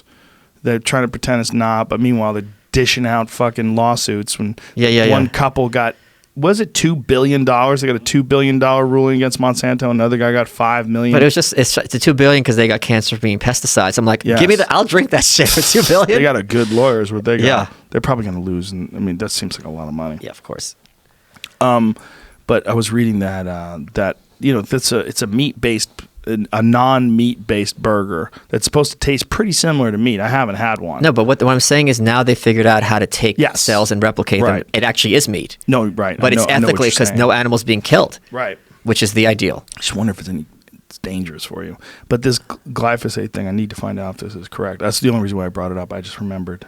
And I think it's important for people to have, this is one of the best things about that whole kind of paleo whole foods situation of know what, if you're going to act in a certain way towards your food, know what you're doing. Yeah. And be happy to draw that line about, okay, what are you comfortable with and defend your decision. Mm-hmm. Yeah. Yeah. What are you willing to kill? My friend Chris Pratt has he's got a farm. He's got like his own thing that he does. And he takes lambs and, he puts the rod on their head and puts them to sleep. And they have no idea what's going to happen. And then they just die instantly. And he made this like really detailed post on Instagram about it. And people got super upset with him, that he talked about this as a peaceful thing and that he has these animals that he loves and cares for. And you can see pictures of him like touching them and holding them. And then later they're packaged up as meat. And I'm like, but if you saw just a steak, you wouldn't have a problem with it. Like if someone said, look, I cooked a steak, you'd get a lot of people like, ooh, that looks good. But if it's like, I killed this animal and now I'm going to cook it, people are like, you're a monster. But everyone has to, other than getting hit by a car or something, people have to put down their dogs and their cats. Yeah. So maybe this is not, and that lamb is being bred for that purpose. Mm-hmm. And it's being done painlessly. That's the important thing. And I'm sure that lamb had a good life and it wasn't a factory crowded, shoulder to shoulder existence as torture situation. Yeah, I'm sure, but it's a very quick life. A lamb is a baby. Sure. A lamb's a baby But sheep. nature's about us eating babies. Yeah, I haven't had mutton. I haven't had like a sheep. That's such a British thing, and it's always like in these old storybooks you'd read. But like now, I don't think sheep become adult unless they're for their fur or their hair. Well, I've had wild sheep. My friend Remy Warren, he gave me some wild sheep backstrap. It was very good. Some wild sheep that he killed. But while I'm here, I'm gonna try hagfish. Have you ever had that? Hagfish. That's that weird fucking slimy thing. Yeah, at the bottom of the ocean. How do they cook that? It's Korean barbecue. There's Really? one place here that has it. I like super legit Korean barbecue. Yeah. They're cooking hagfish. Yeah. Well, I'm cooking it, I guess technically. What does it taste like? I haven't tried it yet. I can't wait. What's the reports? Not that good. I'm not surprised. Please, sign me up. Well, I like since I have a zoology background. I'm like Noah, but I want to eat two of every animal. Have you had jellyfish yet? I have. It's tasteless. It's weird. It's like plastic. Yeah. It's the sauce that has a taste. Yeah. Strange. Yeah. I ate at a restaurant that's in the Wynn. Yeah, it's in the Wynn. And it's the only 5-star Chinese restaurant in the country or in North America. It was insanely good. Like you realize wow, it's true. Like you don't see a whole lot of gourmet, right? Like super high-end Chinese restaurants. What did you have anything weird there? Yeah, I had that. I had jellyfish. Sea cucumber? No, I didn't have that. I had abalone. That was not that tasty. A lot of times it's like credit cards, abalone. Yeah. It wasn't that tasty. Yeah. I've had abalone before and I liked it. I like it. I don't love it. It's expensive too. What do you got, Jamie? So from a couple articles I just found, the issue seems to be in pea protein, which is what is used to make these burgers. And the article, what I found about what you were saying is the Impossible Burger actually tested 11 times higher when tested for glyphosate than the Beyond Meat burger, which is there's two different versions of what's available. Wait. I eat pea protein chips every day. Is that a problem? So there's an article I bet found. you're getting some glyphosate. What does that mean? Bloomberg not good. that says pea protein could have its own concerns. The Detox Project, a research organization looking into pesticides of glyphosate, has been looking into it for over a year. It says that there is an issue. We can hardly find a clean protein anywhere. The results like those for other products tested for the popular pesticides aren't pretty. We can hardly find a clean pea protein source anywhere. Jesus Christ, it's all got glyphosate. But I still don't know what glyphosate does to me. Glyphosate, this was the idea, okay? And please Google this because the argument was glyphosate is great because it just kills the weeds and bacteria and it doesn't kill people. You could actually drink it. But the problem they're saying is no. You have bacteria in your body. So if you're taking in glyphosate, you're killing the bacteria in your body. It might not kill you, but it's not good for you, and it fucks up your system. Okay. This is the argument, I guess, that they used to present in court. They must have used this to get the jury to award them $2 billion in damage. Yeah. Cancer. Yeah. That's not a good word. Monsanto parent company Bayer faces thousands of Roundup cancer cases after $2 billion verdict. 13,000 cases right now. Yeah. Listen, man. This thing... I don't know. See, this is the problem. First of all, I'm a moron. I don't know anything about any of the science behind this. When I read this, I see two different camps. Sure. Just like so many other things. Yeah. I see people saying there's no evidence. This is just, they're all hysteria. But is that the people that work for Bayer? Is that like their PR firm that's putting this out there to try to like alleviate people's concerns and stop some lawsuits in their tracks? They trying to influence public opinion on this? Or is there real science that shows that this stuff is very bad for you? But there's definitely a bunch of people online that are telling you that it's horrible for you. Here, exposure to glyphosate-based herbicides and a risk for non-Hodgkin's lymphoma, a meta-analysis and supporting evidence. I don't want to switch off my pea protein. That ain't good, bro. Just all that switch way to is hemp protein. But that should get tested too. What am I saying? Just start eating steak. I can't. It's hard for me to eat that much. What's the problem, bro? What's the problem? Do you know who David Frank is? That was the most Joe Rogan thing that's ever happened. Do you know who David Frank is? I don't. Do you know, is that his name? Hold on, I'll send it to you, Jamie. There's a fucking hilarious guy who is this big steroided up bodybuilder dude that's also very, very funny. Okay. And is he the one that does the bro science videos? Well, he's bro life. He's always talking like this. Let me find his. Is he gonna get me all swole? I sent it to these guys to my. I have a Fight Companion Twitter feed that's going. Not Twitter feed. Text message, group text. Here it is. Hang on. Robert Frank. Hold on a sec. My audience is not my kind of party. Abortion. Yeah, it's here. I'm gonna send this to you. Hang on a second. Do you know what it is, Jamie? Instagram. Robert Frank 615. It's private. It is? Oh, yeah. Oh no. Oh, so he's got to sign up? He's got 1 million followers, but I don't follow him. So. Oh, it's one of them deals. Because he says a lot of crazy shit. All right, so how long does it take? You can send me the link. I should probably be able to see it. Okay. Hold on a second. I'm going to text it to you right now. How long does it usually take for those people? They have to be either one of those dorks that's sitting in front of their computer or someone's doing it for you. Yeah, he must have allowed me in. All right, I'm sending it to you right now. Bam. Okay, it went through. Did you go through? Anyway, it's hilarious. We'll take it out in post. It's hilarious. There's no taking anything out in post. We're lazy. There's no need to try to make it smoother. It's hard to put the calories down, though, is my point. No, it's not. Just open your mouth, chew, swallow. What are you, a baby? Your grandfather would have died for a steak like this. Jesus Christ. Listen to yourself. You're saying all the shit that you would get mad at people if they were saying about any other subject. It's hard. It's hard to eat all that food. It's hard. It's hard to get by in this world. It's hard. It's hard. It's hard to get up every morning. It's hard. I work hard. I work hard. How fucking hard is it to eat steak? Look at me, bro. Just eat it. Cook it. Eat it. Put some salt on it. Delicious. Maybe you like some steak sauce. Do whatever you got to do to get that steak down your stomach, sir. Get some grass-fed. Grass-fed. Grass-fed. Grass-raised. It's got a darker, richer taste. It seems like a lot of work. Grass-fed? No, just cooking steaks all the time. It's not that hard. You learn how to do it. It's easy. Is it? Get yourself a nice grill. All right, I'm in Brooklyn, though. You're in Brooklyn. You got a yard? No. No. Oh, look at you. Angry. I'm in Brooklyn. Come on. Okay. You got a cast iron skillet? I can get one. That's all you need. It's not going to stink up my house? Yeah, it'll stink up your house. Okay. Your house is It'll going to smell like smell a man. like a steak. Yeah, like a okay, man's house. okay. Smell good. People will be like, Jesus, that Michael's living good. The steak. He's got the steak life. He'll be knocking on your door. Is that butcher box, bro? Is that grass fed? Let me go. Just cut it for me. Let me see what you got. You got medium rare? Oh, yeah. Kosher salt? Yeah. Crushed. Well, I got to be kosher, Joe. I got to be kosher. Because it's a thicker salt. That's what I use. I like the pyramid salt. What's that? It's shaped like a pyramid, the crystals. Really? Yeah. They do it a certain way. No. It's crunchier. If you're going to cook a steak like a man correctly, you need kosher salt. Okay. How much grams of protein are in a steak?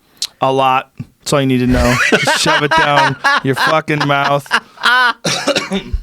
I follow my macros every day. Well, are you really getting serious about that? I've always been, because I have an eating disorder, so this is a way to put that in a good direction. Yeah. Okay. Yeah. You'd have to look. I mean, it's certainly more for wild game, which is mostly what I eat, than it is for store-bought meat. Okay. But store-bought meat, I would guarantee you that there's more nutrients in grass-fed meat. I don't know if there's more protein. That doesn't seem to make sense. But if you look at it could be more protein because they might be less fat or whatever, but more fat, yes. That's true, too. Yeah. Of course, it would be more protein if it was leaner. Yeah. For the same amount of ounces. Yeah. But there's also a bunch of other shit, mTOR and essential fatty acids that exist in grass-fed meat. It's all good stuff. Okay. Just get some steak. Stop with the pea protein, bro. Okay, sorry, Proats. I'm not eating your pea protein. It might be fucking you up, man. I wonder how many people are getting. What are the dangers of consuming glyphosate other than non-Hodgkin's lymphoma? Maybe this is what you're seeing over and over in people. It better not kill my gains. My gains. I don't think pea protein is helping your gains. There's something about knowing that you're getting all your protein from peas. Not all of it. Some of it. Just makes you 60 grams a day. What do you got, It's an Jane? endocrine disruptor. Oh, that shit's no joke. That's what glyphosate is? Oh, fuck. Liver disease, birth defects, reproductive problems in animals. Oh, Christ. Where is this from? Just typed in dangers of glyphosate. I don't want to get from the US. I don't want to get a birth RTK. defect. I don't know what that is. Pull up whatever US RTK is. Let's find it. It might be horseshit. We should. Otherwise, It's a .org. US right to know. Right to know. That sounds sketchy. That still doesn't mean anything. Like, what is it? What is that based on? The This US does not look right to legitimate. know. Look at that top news on the right. Trial for Monsanto hometown. It's all Monsanto. Everything's Monsanto. This is Look not at that. legitimate. It's just news stories from today. They're all over the news. Right, by the but way. you got to be careful. This is not real. This story, though, look at all the top news is all Monsanto. Click on their contact. I bet you it's just some. It should have a. Some dude. Yeah. GMOs. What is it? This Our is- litigation. Oh, they're litigating. This is from the lawyers. Could be. This Yeah. is from the lawyers. Pushing for truth and transparency. Yeah, this is the lawyers. Yeah, the food system. Listen, if there are $2 billion rulings, you can bet your sweet ass Like flies that to there's shit, yeah. people that are swarming on this subject. All right. What would be a better source of information? I don't know, man. It's a good question. What do we got here? Alex. Let's call Alex. Alex Jones. He'll know. I don't know if he's up on food stuff. He knew about the plastic wrap that raises your kind of estrogen. The ones that makes the juice- frogs gay? The juice Is that the box, the one that stuff? makes All people right. gay. Scientific American, Yeah. Okay, that that's sounds good. That's good. 2009. Weed whacking herbicide proves Wow. deadly to human cells. Used in gardens, farms, and parks around the world, the weed killer Roundup contains an ingredient that can suffocate human cells in a laboratory. Researchers say, yeah, So we'll kill my gains Yeah. if it's suffocating my cells. fuck that. Whatever that is, whatever has that on it, fuck that stuff. Okay, I'm going to go to more way then. Just carnivore diet. That's your move. Okay. Yeah, like Jordan Peterson. Jordan's on carnivore? Yes. Okay. Over a year. Huh. It's Okay. helped him tremendously. How so? Well, first of all, intellectually, he says it's really alleviated a lot of his autoimmune issues that he thinks were slowing him down and wearing him out and making him tired, and he has more energy. Okay. For things he says he's at his peak intellectually, and he credits a lot of that through this diet. He's lost 50 pounds. All he eats is meat. When I'm saying all he eats is meat, I mean that's it. What he about drinks fiber and water. stuff? There's none. Okay. He doesn't have any of that. He drinks water and he eats meat. And for the people, but I heard this, I heard that. And okay, you know what else I heard? I heard that the food pyramid was all grain at the bottom, and that's not the case anymore. Right. There's a lot of shit. And I'm not saying this is for everybody, because it's not for everybody. It's not even good for everybody. There's a lot of people, if they ate meat every day, all day, it'd probably be terrible for them. But for some people, it seems that particularly people with autoimmune disorders, they achieve some, at least anecdotally, some really positive results. Jordan Peterson has gone as far as to take, I think he took 3 blood tests when he had 1 year in for insurance purposes and much things, showed, because, obviously you're going to insure a guy who's 55 years old, just eats steak all the time. Like, oh my God, this guy's going to die. Right. No, everything's fine. Everything's healthy. No coronary artery disease, no plaque, no cholesterol levels are all fine. Everything's fine. This sounds like it would be exorbitant, though. Financially? Yeah. Maybe not the cheapest way to eat in the world. I mean, you can get Costco steaks. You could get some supermarkets have cheaper cuts. It really depends on what you could also eat just ground beef. That's not as bad. You don't eat as much, and that's one of the reasons why when you're on what they call an elimination diet. One of the cool you eliminate basically everything that might be fucking with you except the one thing that you can consume easily, and this is one of the things they're calling the carnivore diet, an elimination diet. When you do, you wind up eating less food, which is one of the reasons why these people just eat steak and wind up losing weight. They don't take in any carbs at all. So it's basically also kind of Atkins if they're not taking in carbs. Sort of, but there's a thing called glucogenesis. And not necessarily sort of Atkins, but sort of keto. But it's more Atkins than keto. And that Atkins diet works. Oh, yeah, it does. If you stick to it, it does work. And when you will lose weight. And when your pee starts to smell, it's great. That's when you know the party started. Yeah. You're in ketogenesis. It's great. Or ketosis. Yeah. And when you're in ketosis, man, you really do have energy throughout the day because your body's not craving carbohydrates, so you don't have this up and down blood sugar crash. The thing about the carnivore diet is it's not even ketogenic, really. I mean, you're in ketosis sometimes, but you're not eating that much fat.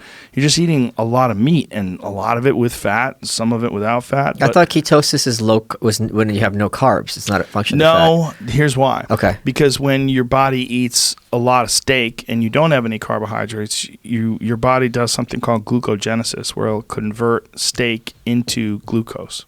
So it'll actually convert protein into glucose. Okay.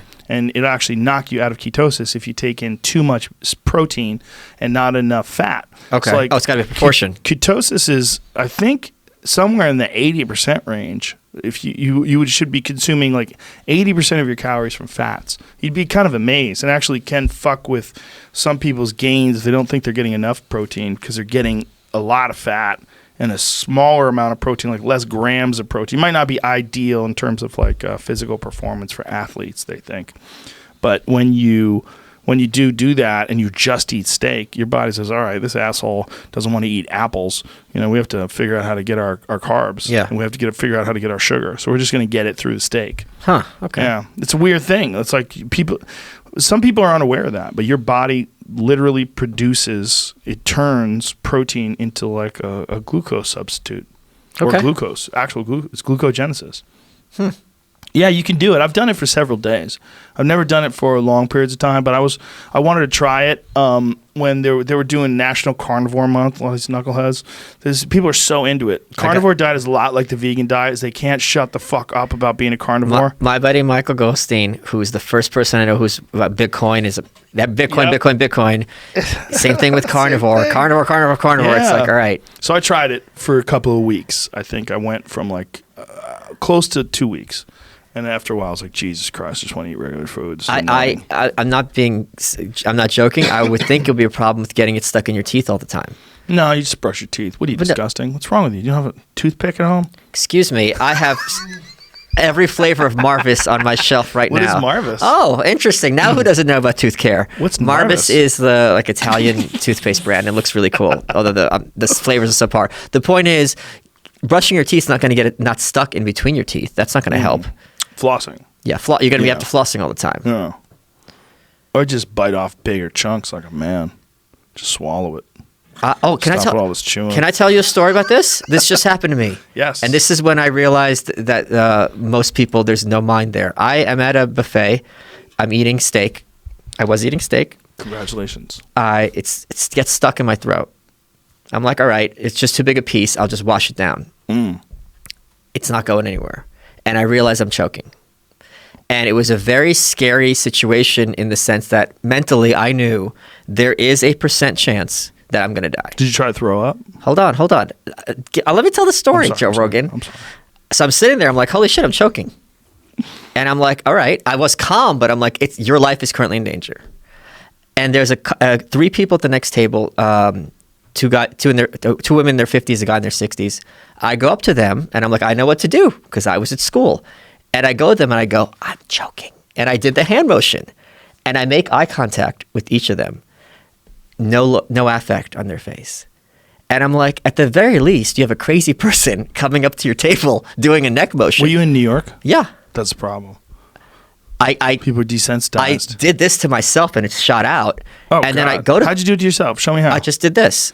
So you and can I self coughed. Heimlich? I don't know if it was the cough or whatever. It popped out and all the liquid too after it. And I go to them. I go, I was just choking. And they're like, oh, well, you should chew your food better.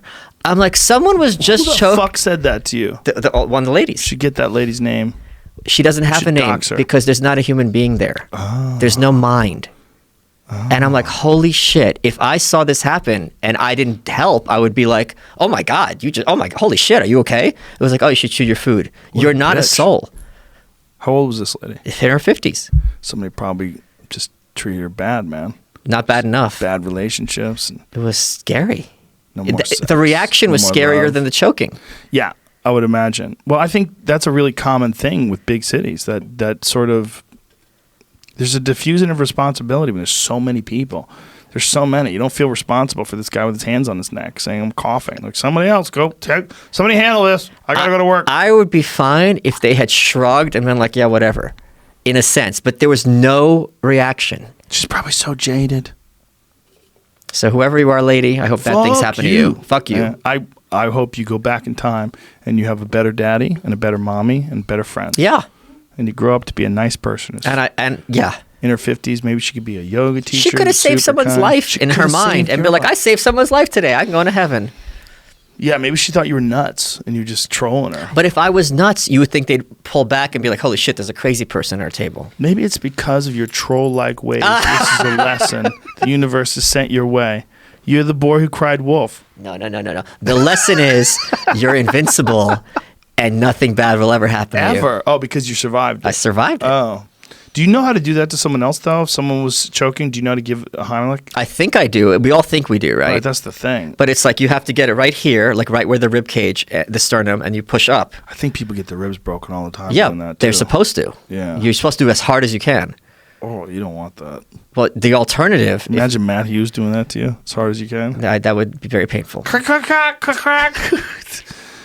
You'd just be like an old chicken. Yeah, no pea protein there. Can you get in trouble for helping and hurting someone? Of course you and, can, like, 100%. doing it wrong, You get right? sued. Of course. 100%. You could get in trouble for shooting a burglar. Especially if you're a strong person. Like if you're like that Robert Frank guy. Did he approve you yet?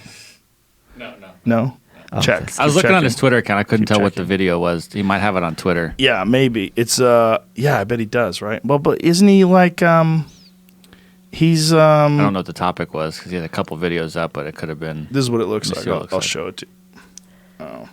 For some reason now Instagram wants to send me Twitter wants to send me to the Instagram from the web and not from That's what happens when you're on an Apple. Why do they do that? Should have been on a It's been Win- messing up Should have been a an lot for me. Android. Why does it do that? But does Android work better for that? For the purpose of the Right now joke, it does. yes. But doesn't the thing about Google though is that Google, I have Android too. Oh, I have okay. an Android phone as well. But doesn't Google like collect way more data than Apple does? I think they, it's my understanding. Yeah. There's They're this just gathering data and selling it, whereas Apple's kind of trying to avoid that. And I want to support that. Apple did a great thing where they had that set up where they can't even break into their phone if they wanted to, in defying law enforcement. And that was really wonderful. Not just that, but your information, right, in terms of your location information and where you're going and what you're doing. Like Google, every time you're getting online, they're just trying to do like, where are you at? What do you want? What do you need? There's a great documentary called The Creepy Line. And they talk about, like, let's suppose I'm Facebook and I want to influence elections, right? What if I have an ad that says, get out and vote? It's going to encourage people to vote. What if I just ran that ad on Donald Trump fans, people who like Donald Trump? Right. Don't run it on Hillary fans.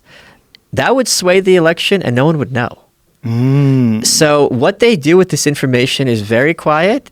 And there's not that much transparency, and it can really lead to, and especially with the shit with foreign countries, how with China, how they're like, being perfectly happy to kind of censor stuff. These are things that need to be asked. Yeah, I was talking to a woman who was an executive, and her position was that if they didn't do it, Google's going to copy it anyway.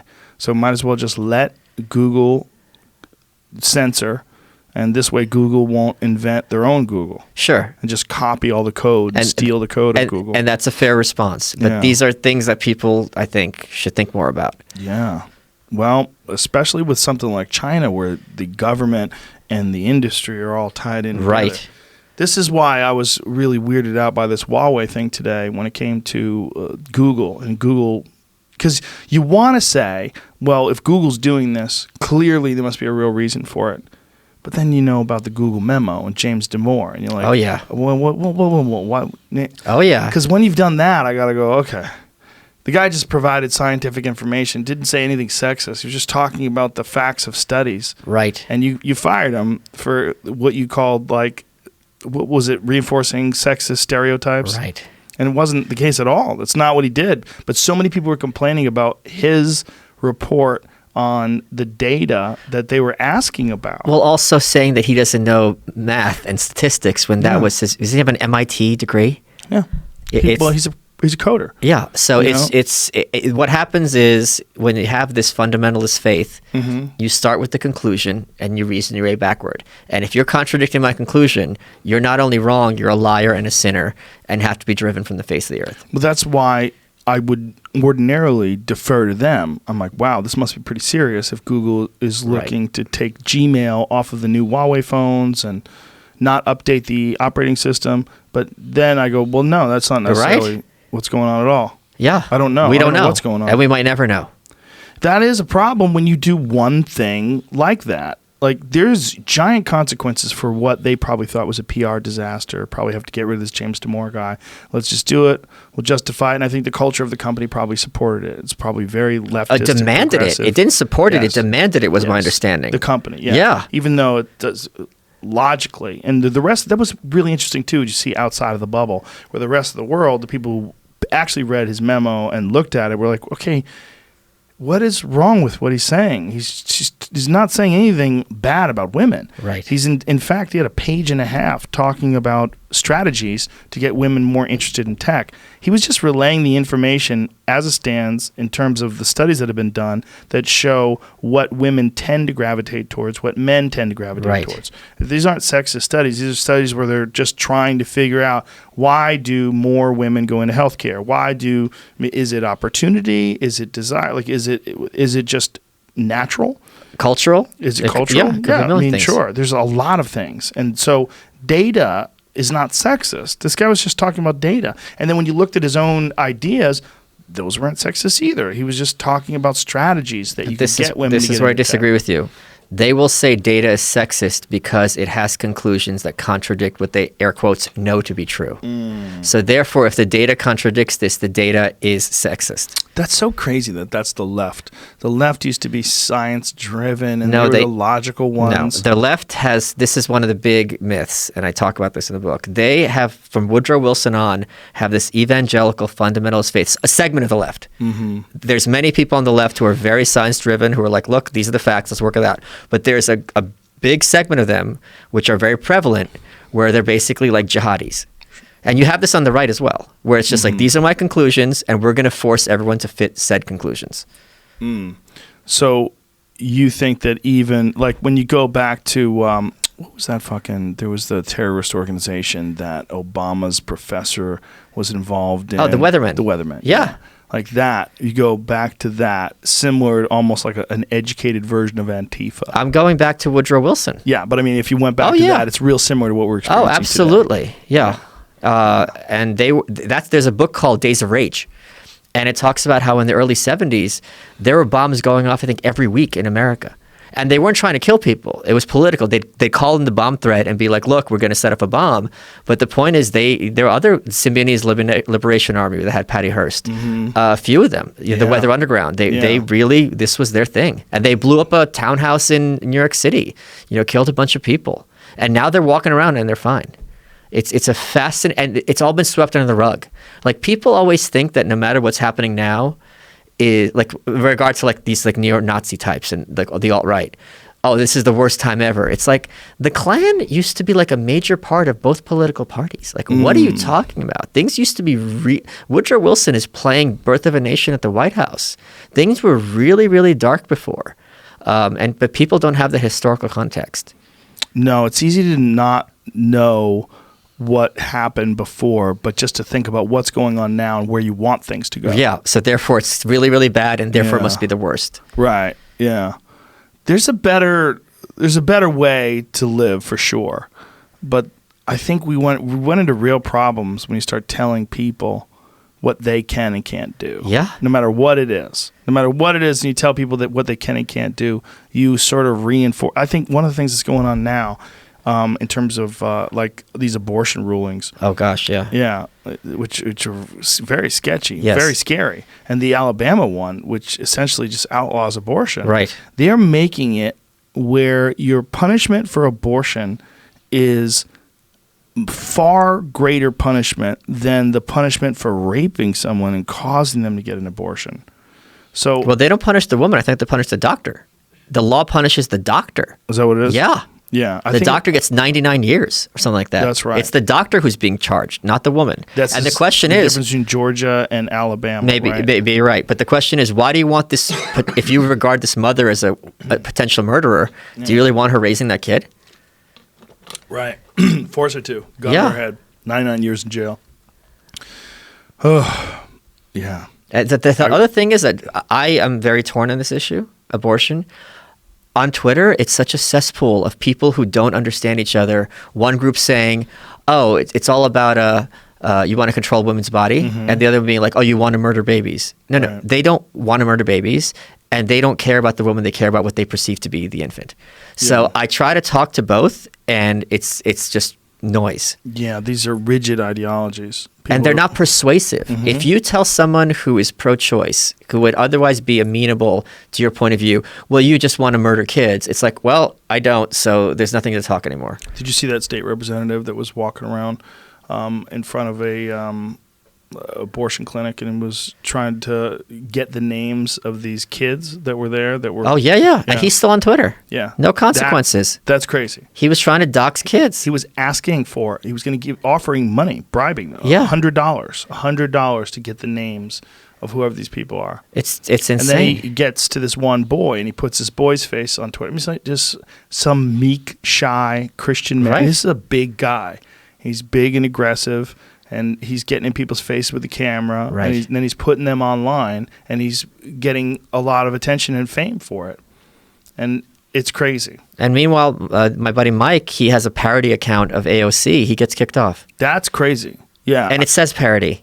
Yeah. Why can't you do that? I mean, I don't think what he did was even rough. Of course, it wasn't. It wasn't anything At really all. awful. Like, I've read some of the tweets. I was like, they're just kind of funny. They're a parody. Yeah. What about Saturday Night Live? I mean, come on. Exactly. What Alec Baldwin does to the president every fucking day on Saturday Night Live. Every week, he's doing a fucking Trump impression Right, almost. as well he should. That's their job. Exactly. So it's a complete double standard.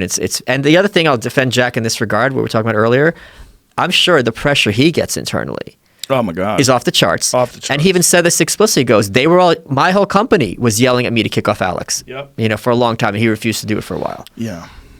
It's weird that they don't see the consequences. They don't understand that this is going to go to a bad place. But they do see the positive consequences where they're preaching to their own tribe, and basically the people who aren't like us get to go out in the wilderness. Well, I think human beings are way better at expressing themselves today than they ever have been in the past. And I think one of the reasons why is the free expression that we so enjoy, and that we have enjoyed, like if you look at the history of the message you could get out just 40 or 50 years ago as opposed to what you can get out today. And then you looked at how culture has radically evolved over the last 40, 50 years versus where if everything was stagnant like it was in 1950, we would think if you watch like 1950s films or read books about the 1950s, the behavior that people got away with was way different than it is today. Of course. Things are getting better, but one of the reasons why these things are getting better is because people can see everything. You can talk through all the details. Yes. If you think you could just cut off the ugly stuff or cut off the Nazi stuff and cut off this stuff, and you're going to keep people from getting recruited, so you're going to kill this and you're going to deplatform this, you're also going to enforce assholes to say, like, there's a reason why they're silencing us. There's a reason why. Instead of having people going, hey, no, you guys are shitheads, and this is a stupid idea, right, and you guys are all ignorant fools, and your perception of things is so off, and we're going to explain to you why it's off, and we're going to all like work this out together. And when they say there's a secret elite who's running this country and wants to control your life, they mean Jews. Don't they? Shit, jig is up. They know. Shut it down. But this is their proof. They can point to Twitter and Facebook, and they could also say, hey, they're picking off the same exact people on every platform. Isn't that a coincidence? Yep. Whereas David Duke is still on Twitter. Is he really? Yeah, of course. That's hilarious. Is it? No. But it's telling. No, it's not hilarious. Like, ha ha. I know, but it's like, what the fuck? They got rid of Farrakhan. They didn't get rid of David Duke. Right. Right. Because David Duke serves a purpose. What purpose? Because he's a good foil for the left. Because when David Duke endorses a Republican, look, the Republicans are racist. When David Duke endorses Ilhan Omar or Keith Ellison, crickets. He would be a good bad guy on payroll. Like, if I was the Democratic Party, I'd say, look, Dave, the jig is up, okay? Everybody knows you're never going to be president. Right. Never going to really run for office anywhere legitimate, but he's not that good of a bad guy. Valuable. How about this, David? We'll give you $400,000 a year. All you have to do is every now and then, I'm going to call you up and I'm going to say, Dave, it would be interesting. It would be interesting if David Duke endorsed this asshole. And then David Duke just starts talking about this person being a fine American and a white nationalist and all these different... Just make up a bunch of quotes and have David Duke put it up there. A lot of people, when that happens... never shake that off. A lot of people think he's controlled... Like, not him specifically. Controlled opposition. It's controlled opposition. Ah, that's my favorite. All right, when someone's not banned, they must be controlled opposition. That is one of my favorite conspiracy dork theories. It is. A controlled opposition is someone who you don't like who hasn't been banned yet. Yeah, controlled opposition. He's a useful idiot. Yeah. Controlled opposition. It's like when people get into these... I've been accused of being a CIA plant. Ah, you probably are. It's probably one of these... A is for anarchy. You know the term cognoscenti? Like those in the know? In the know, yeah. Yeah, that's a great term. And that's perfect for this. It's like, oh, useful idiot. Oh, controlled opposition. I'm in the know. I'm one of the cognoscenti. Yeah. You're not going to sneak this by me. I understand. But meanwhile, sometimes they're right, which is why it's really fucked up. It's like sometimes there is controlled opposition. Sometimes there is. Sometimes just fake websites that talk about things because somebody wants probably. Yeah. Somebody wants to win a lawsuit. And look at this. Dear, this case that you're working on, come and look at this website I found. But that's They're killing babies. That's why it's so important for there to be venues for those people. If someone is crazy or brilliant, it often looks the same. Right, but how does a person know whether or not that website's right or... Well, once we got to Scientific American, we all agreed, like, okay, this is legit. This is a legit claim. They were basically talking about cells, though. They were talking about human cells. I don't know any better way. Destroying human cells, but here's a problem with that. What I was going to say is at what scale...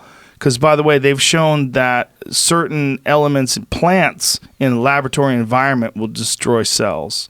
Even like phytonutrients. And there was something, one of the head guys for the carnivore diet, Sean Baker, posted on his Twitter a while back showing that you can make a lot of weird arguments based on cells, like how things respond to cells. Doesn't necessarily mean once it gets through An the organism stage. Yeah.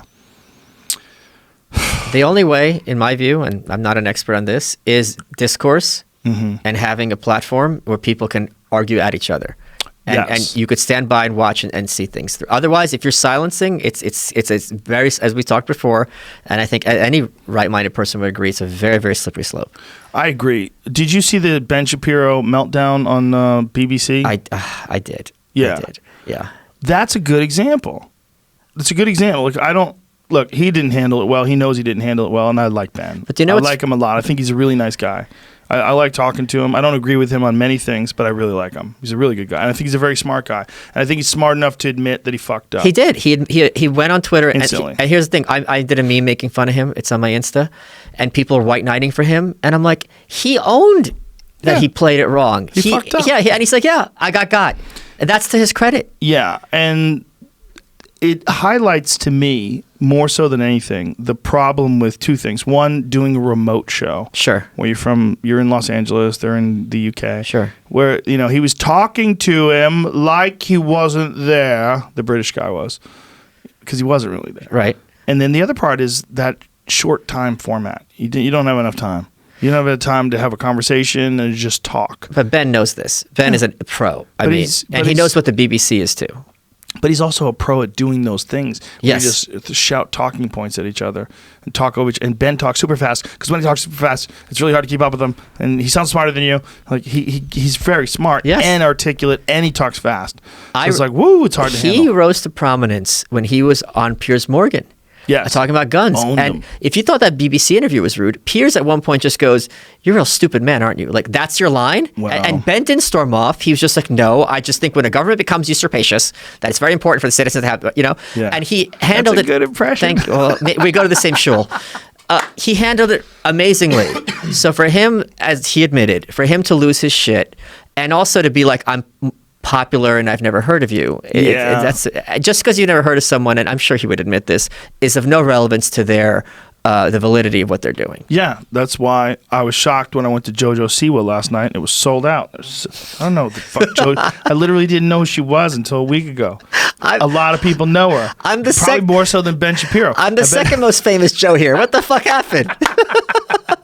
And she's 16. If like Ben Shapiro did a speech at the Microsoft Center, I don't know how many tickets he sells if he does speeches, but it's a hard sell. 7,000 people is a hard sell. You don't think Ben Shapiro could sell 7,000 tickets? That's a lot. Yeah, but that's basically you're getting a 2-hour speech in 1 hour. So that's, already double the value. No, but it's getting people out of their house to pay money to come hear people talk.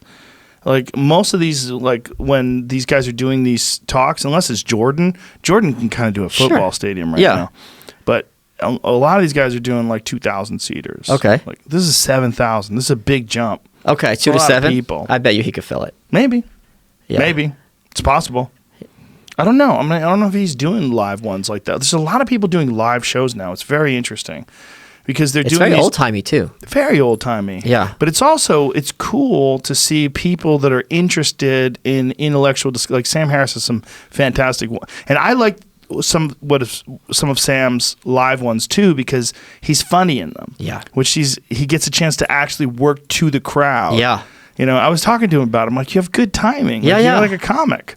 Like some of the stuff you say actually makes me laugh when he does live ones as opposed to he's very like rational and somber when he's doing straight, just conversation ones. This as a performer, and same with me. Like if you're in front of that audience and the laugh is out of proportion because there's so many of them and you just have that one-liner, it makes you want to be more on, and it's like it's this beating its tail, and it's really, really exciting. It's also like a nod to the crowd that that they're there and you're trying to entertain them. You appreciate them. Like you say something fun, like you're doing it. They know you're doing it because they're there and it's funny.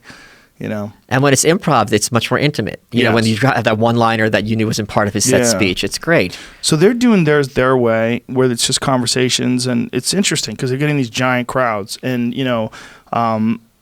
they're also like do produced ones too. Like Radiolab does a produced live one, and it's really interesting. They'll bring someone out and they'll play sound clips, and I don't know if they have a video element of it. I don't see. I think they do. I think they have like visuals too. but they're doing it all in these big ass theaters, and people love it. And they come out to see it. So for someone who listens to like Radiolab every week, and they get a chance to go and see it live, it's like, wow, I can't believe it's here. It's a part of my life. And this is the danger of the whole the Twitter, Facebook stuff. People are desperate and excited to hear new ideas, thought-provoking people, even if you disagree, right? Two of my favorite people, like, a lot of times if you hear them talk, even if you don't care what they're saying or disagree with them, the energy, and it's like, this is fascinating, it's thought-provoking for me, it's nothing's better. I think there's something really cool about people coming out to see these really interesting discussions too. Like Jordan had a debate with this Slavoj Žižek, yeah. Thank you for saying his name. Yeah, I think I pronounced it right, maybe. you better you than me. About Marxism. Yeah. And it sold out. Yeah, of course. And then they had pay-per-view. People were buying it and watching it. This was like the WWE of our time. Yes. It's like, how are these two people in a room together? I want to see this. And they actually wound up agreeing on quite a few things. And just it's really an interesting discussion. But it's also interesting that Marxism is such a attractive subject that they're willing to host this giant event and pay to see people debate this topic. That's like, this idea that you could fill up a whole arena for an intellectual discourse. Yeah. Or a theater. I mean, I don't know how big the place was. And then you could also sell pay-per-view tickets for it. Like, what the fuck are you talking about? Who the hell's going to pay to hear that? But that's school. Get out of here with that shit. It's not. I wish school was like that. I wish, right? There's no better way to get kids to hate learning than school. Every kid is so excited about the world.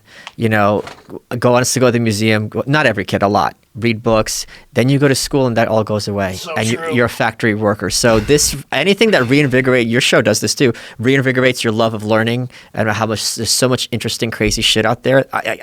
Who doesn't love that? Yeah, and that's the other so thing. Much creative. The jocks back in the day didn't have that space. Yeah. And now, thanks to you and people like you, it's like, you know what? I don't like reading books. Reading's not for me. I could sit here and listen for 3 hours, and I'm going to be a smarter person than I was 3 hours ago and learn stuff. Who doesn't love history? Yeah. Even if you're the biggest meathead, it's like, this shit's interesting. Or like these crazy animals. The biggest meathead will be like, oh shit, that's cool. Did you hear about this, the giraffe weevil, which has a hinge in its neck, but only the males, and it's from Madagascar? Yeah. Yeah. It's a real thing. It is a real thing. And I was going to say this, like, it's fuel for your curiosity. Yeah. And for your creativity. It's going to give you ideas. It's going to, like, there's so much fuel for creativity right now, like more so than any other time. There's so much information and interesting shit you could learn and do it easily. Like, you could just find I need to learn about economics, and you just find an economics podcast and start playing it. And if the person's good, if they're interesting to talk to and they can do it in a fun way. Like, you ever listen to Peter Schiff? I know. He's a funny guy. Yeah. He knows his shit. Like, I've had him on a few times, and the way he describes things, it's like he's entertaining as well as factual, as well as just a compelling, charismatic person while he's talking about these things. He's getting fired up, and you're like, oh, okay, so that's how it works. Yeah. It's so much better than absorbing it in a dry, stale manner. And then you go from that, like, he mentioned this thing. Let me learn about this. Oh, there's a YouTube video about this, and you go down this rabbit hole, and it's just like hours of entertainment. And and you can have better conversations with other people. Hey, I learned about this, and that. Yeah, I feel so far behind kids these days. Like, when I meet an 18-year-old today, they're like a 30-year-old when I was a kid. In what way? They're smarter. They have more info. They have more data. They know what's horseshit and what's not. When we were in our 20s, we didn't know what the fuck was real and what was fake. There was no YouTube. Right. There was no Google. There was books, and you didn't read them. Oh, I read them. You might have. I read a lot of them, Joe. Yeah, I'm older than you. Yeah, you had books. we didn't read about, like, to find out whether or not something's true. Right. Like we do today. You know what I'm saying? Yeah. Like, when I was in my 20s, like, I wasn't, like, researching subjects. I've read a few books here and there, but I wasn't researching things on every single aspect of the world. The way the access to this information is just so radically different that you just have a thing in your pocket that answers your questions. What else is fascinating is Google and other organizations have digitized entire libraries. So many of these books that are old are public domain, and for free, you can read this book from 1910 where these ideas got started. And instead of hearing someone's interpretation of it now, you can see where this idea developed in how they looked at the world back then. Now, here's the real question. Yeah. Is that absolutely, we both agree, incredibly valuable resource.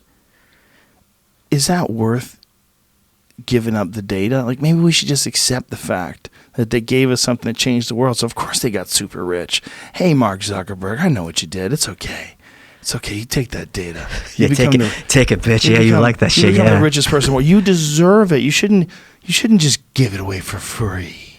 Well, Change the world in a better way. No, you should take advantage of the fact that you're changing the world in a better way to profit in some insane, spectacular way where you generate billions and billions of dollars. The thing we don't know is how they are generating that profit. That's the issue. Yeah. So if they're doing it in a certain way that we know about, all right. If they don't, this is where it gets tricky because there's an element of fraud in it. Well, I think they must be terrified. And both Twitter and Facebook, they must be terrified of their influence of culture. The actual Oh, yeah, of influence they course. have. There's no way they can't. The responsibility must be insane. Do you know how you know this? How? Because a lot of people who were Republicans during the Iraq War and now look back on it, who were beating the drum beats, and I'm not going to name names, you watch interviews, and they're like, that shit was fucked up. And when you look back and you realize you had a part to play in this unnecessary war, and if you're someone who cares about human beings as a Christian or whatever, that will fuck you up for life. Because it's like, I had a little part in this. Like when I do my work with North Korea, right? If I help 10 people, that's a huge fucking deal. And I don't take that shit lightly. Here's the power of social media. I've had people, 3 or 4, tell me, I'm going through chemo and I read your Twitter and it makes me laugh throughout the day. That's fucking huge. Conversely, if you're on the side of Hillary Clinton and you realize that your website might be contributing to her demise, Oh, yeah. and Oh, that you yeah. realize that other countries might be posting fake accounts that are they have these groups, these discussion groups, and they're based in Russia, and they want to talk about Black Lives Matter, Yeah. or they want to talk about Right. abortion, or they want to talk about Southern separatism, or all kinds of that IRA research group in Russia. When you find out this is all happening on your platform, and that your platform Yeah. is likely being used Yeah. to manipulate how the world is run, how financial markets are run, international politics, and you just wanted to help college kids get laid. Yeah, right. You And- kind of jack the idea What too, about right? what about the kids when they were torturing that retarded kid and it was at Chicago and they were streaming it on Facebook? That's your site. That's got to fuck with your head. It's got to. Well, there's been murders. And the guy live streaming New Zealand, he was Yes. live streaming. I mean, there's many, many cases of horrible things that have been put on there. ISIS beheadings, and there's no way they can catch it all. There's no way. When you talk to Twitter or you talk to Facebook or YouTube, and they'll tell you I want everyone to just think about the idea that 7 billion people, let's be real conservative, potentially 3 billion people. Sure. Just 3 billion. Just 3 yeah. billion people can all send something at once. At the speed of light. Billions of bits of information headed towards YouTube or Twitter or Facebook, and they're trying to catch it all. Some of it's Nazis and some of it's frogs, and Alex Jones, ban his name, and everything's flying in at him, like, ah! And then Congress is like, Mr. Zuckerberg, do you know what you're doing? He's like, hold on, let me drink my water. Hold on. Yeah. Mr. Senator, yes, we know what we're doing, I think. I think, Mr. Senator.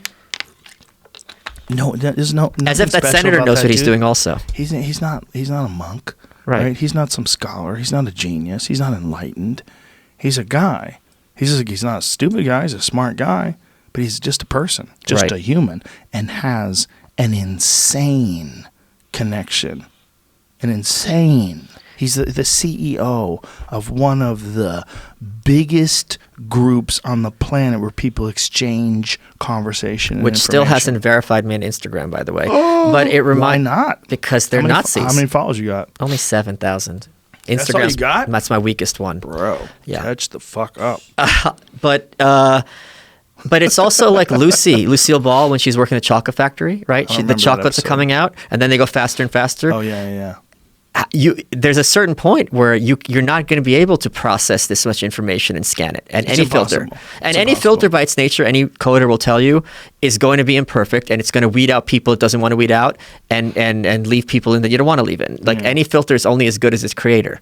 That's what I wanted people to kind of understand from Jack, and he did a pretty good job of explaining that, and then saying that it just shows you the problems with trying to monitor these things at scale. But the thing I would say to Jack is one workaround: if someone is a high enough platform where they're contributing, like the laws against obscenity, the ruling was if there's some cultural benefit here, it's not regarded as obscene, right? That's a loophole. If someone is big enough in terms of they're part of the public conversation, you should have a manual person double check or triple check before they're blocked. You could give them a warning, explain why, because it's important for people. Okay, but here's the question. Blocked for what? If there's got to be rules where you are getting blocked. If you're threatening violence against someone, like if you're sending like dick pics to a reporter, you should be blocked. I mean, and if you have you're putting up people's information, right? Doxing, putting people's address out, right? People can go to your home, right? Telling people you want to pay someone $100 to take the photo. You got a photo and video of someone who's not giving you permission. You're uploading it and offering. This is what that guy did. Yes, and he's still verified. $100. That's crazy. So with someone, how does that work? Ask him. I'm not Jack. How could that work? I don't know, Jack. Get it? But he very easily that people like that, you should tell them that would you be banning if you're doxing people. Yes. But someone who's doing a parody, you could be like, take this down for X, Y, and Z reasons. The thing is, I think they tried to make a differentiation between doxing someone and threatening to dox someone. This is how they kept Kathy Griffin on. Right. Remember when she was saying, I want names of these kids, yeah. Who are these kids? Imagine if they did, and the kids eventually, all their information did wind up getting online. But when you watch the full video and you saw what actually happened, you're like, God damn. Like, you people have really shifted the narrative. Do you think here. if I posted a picture of myself holding up a bloody Hillary Clinton head, that I wouldn't be banned? Oof. I'm not going to find out, but that's a big deal. And she was obviously doing it as a joke. I didn't find it offensive. I think it would be funny if she was wearing a hijab while she did the photo. But the point is, she had no consequences on Twitter. None.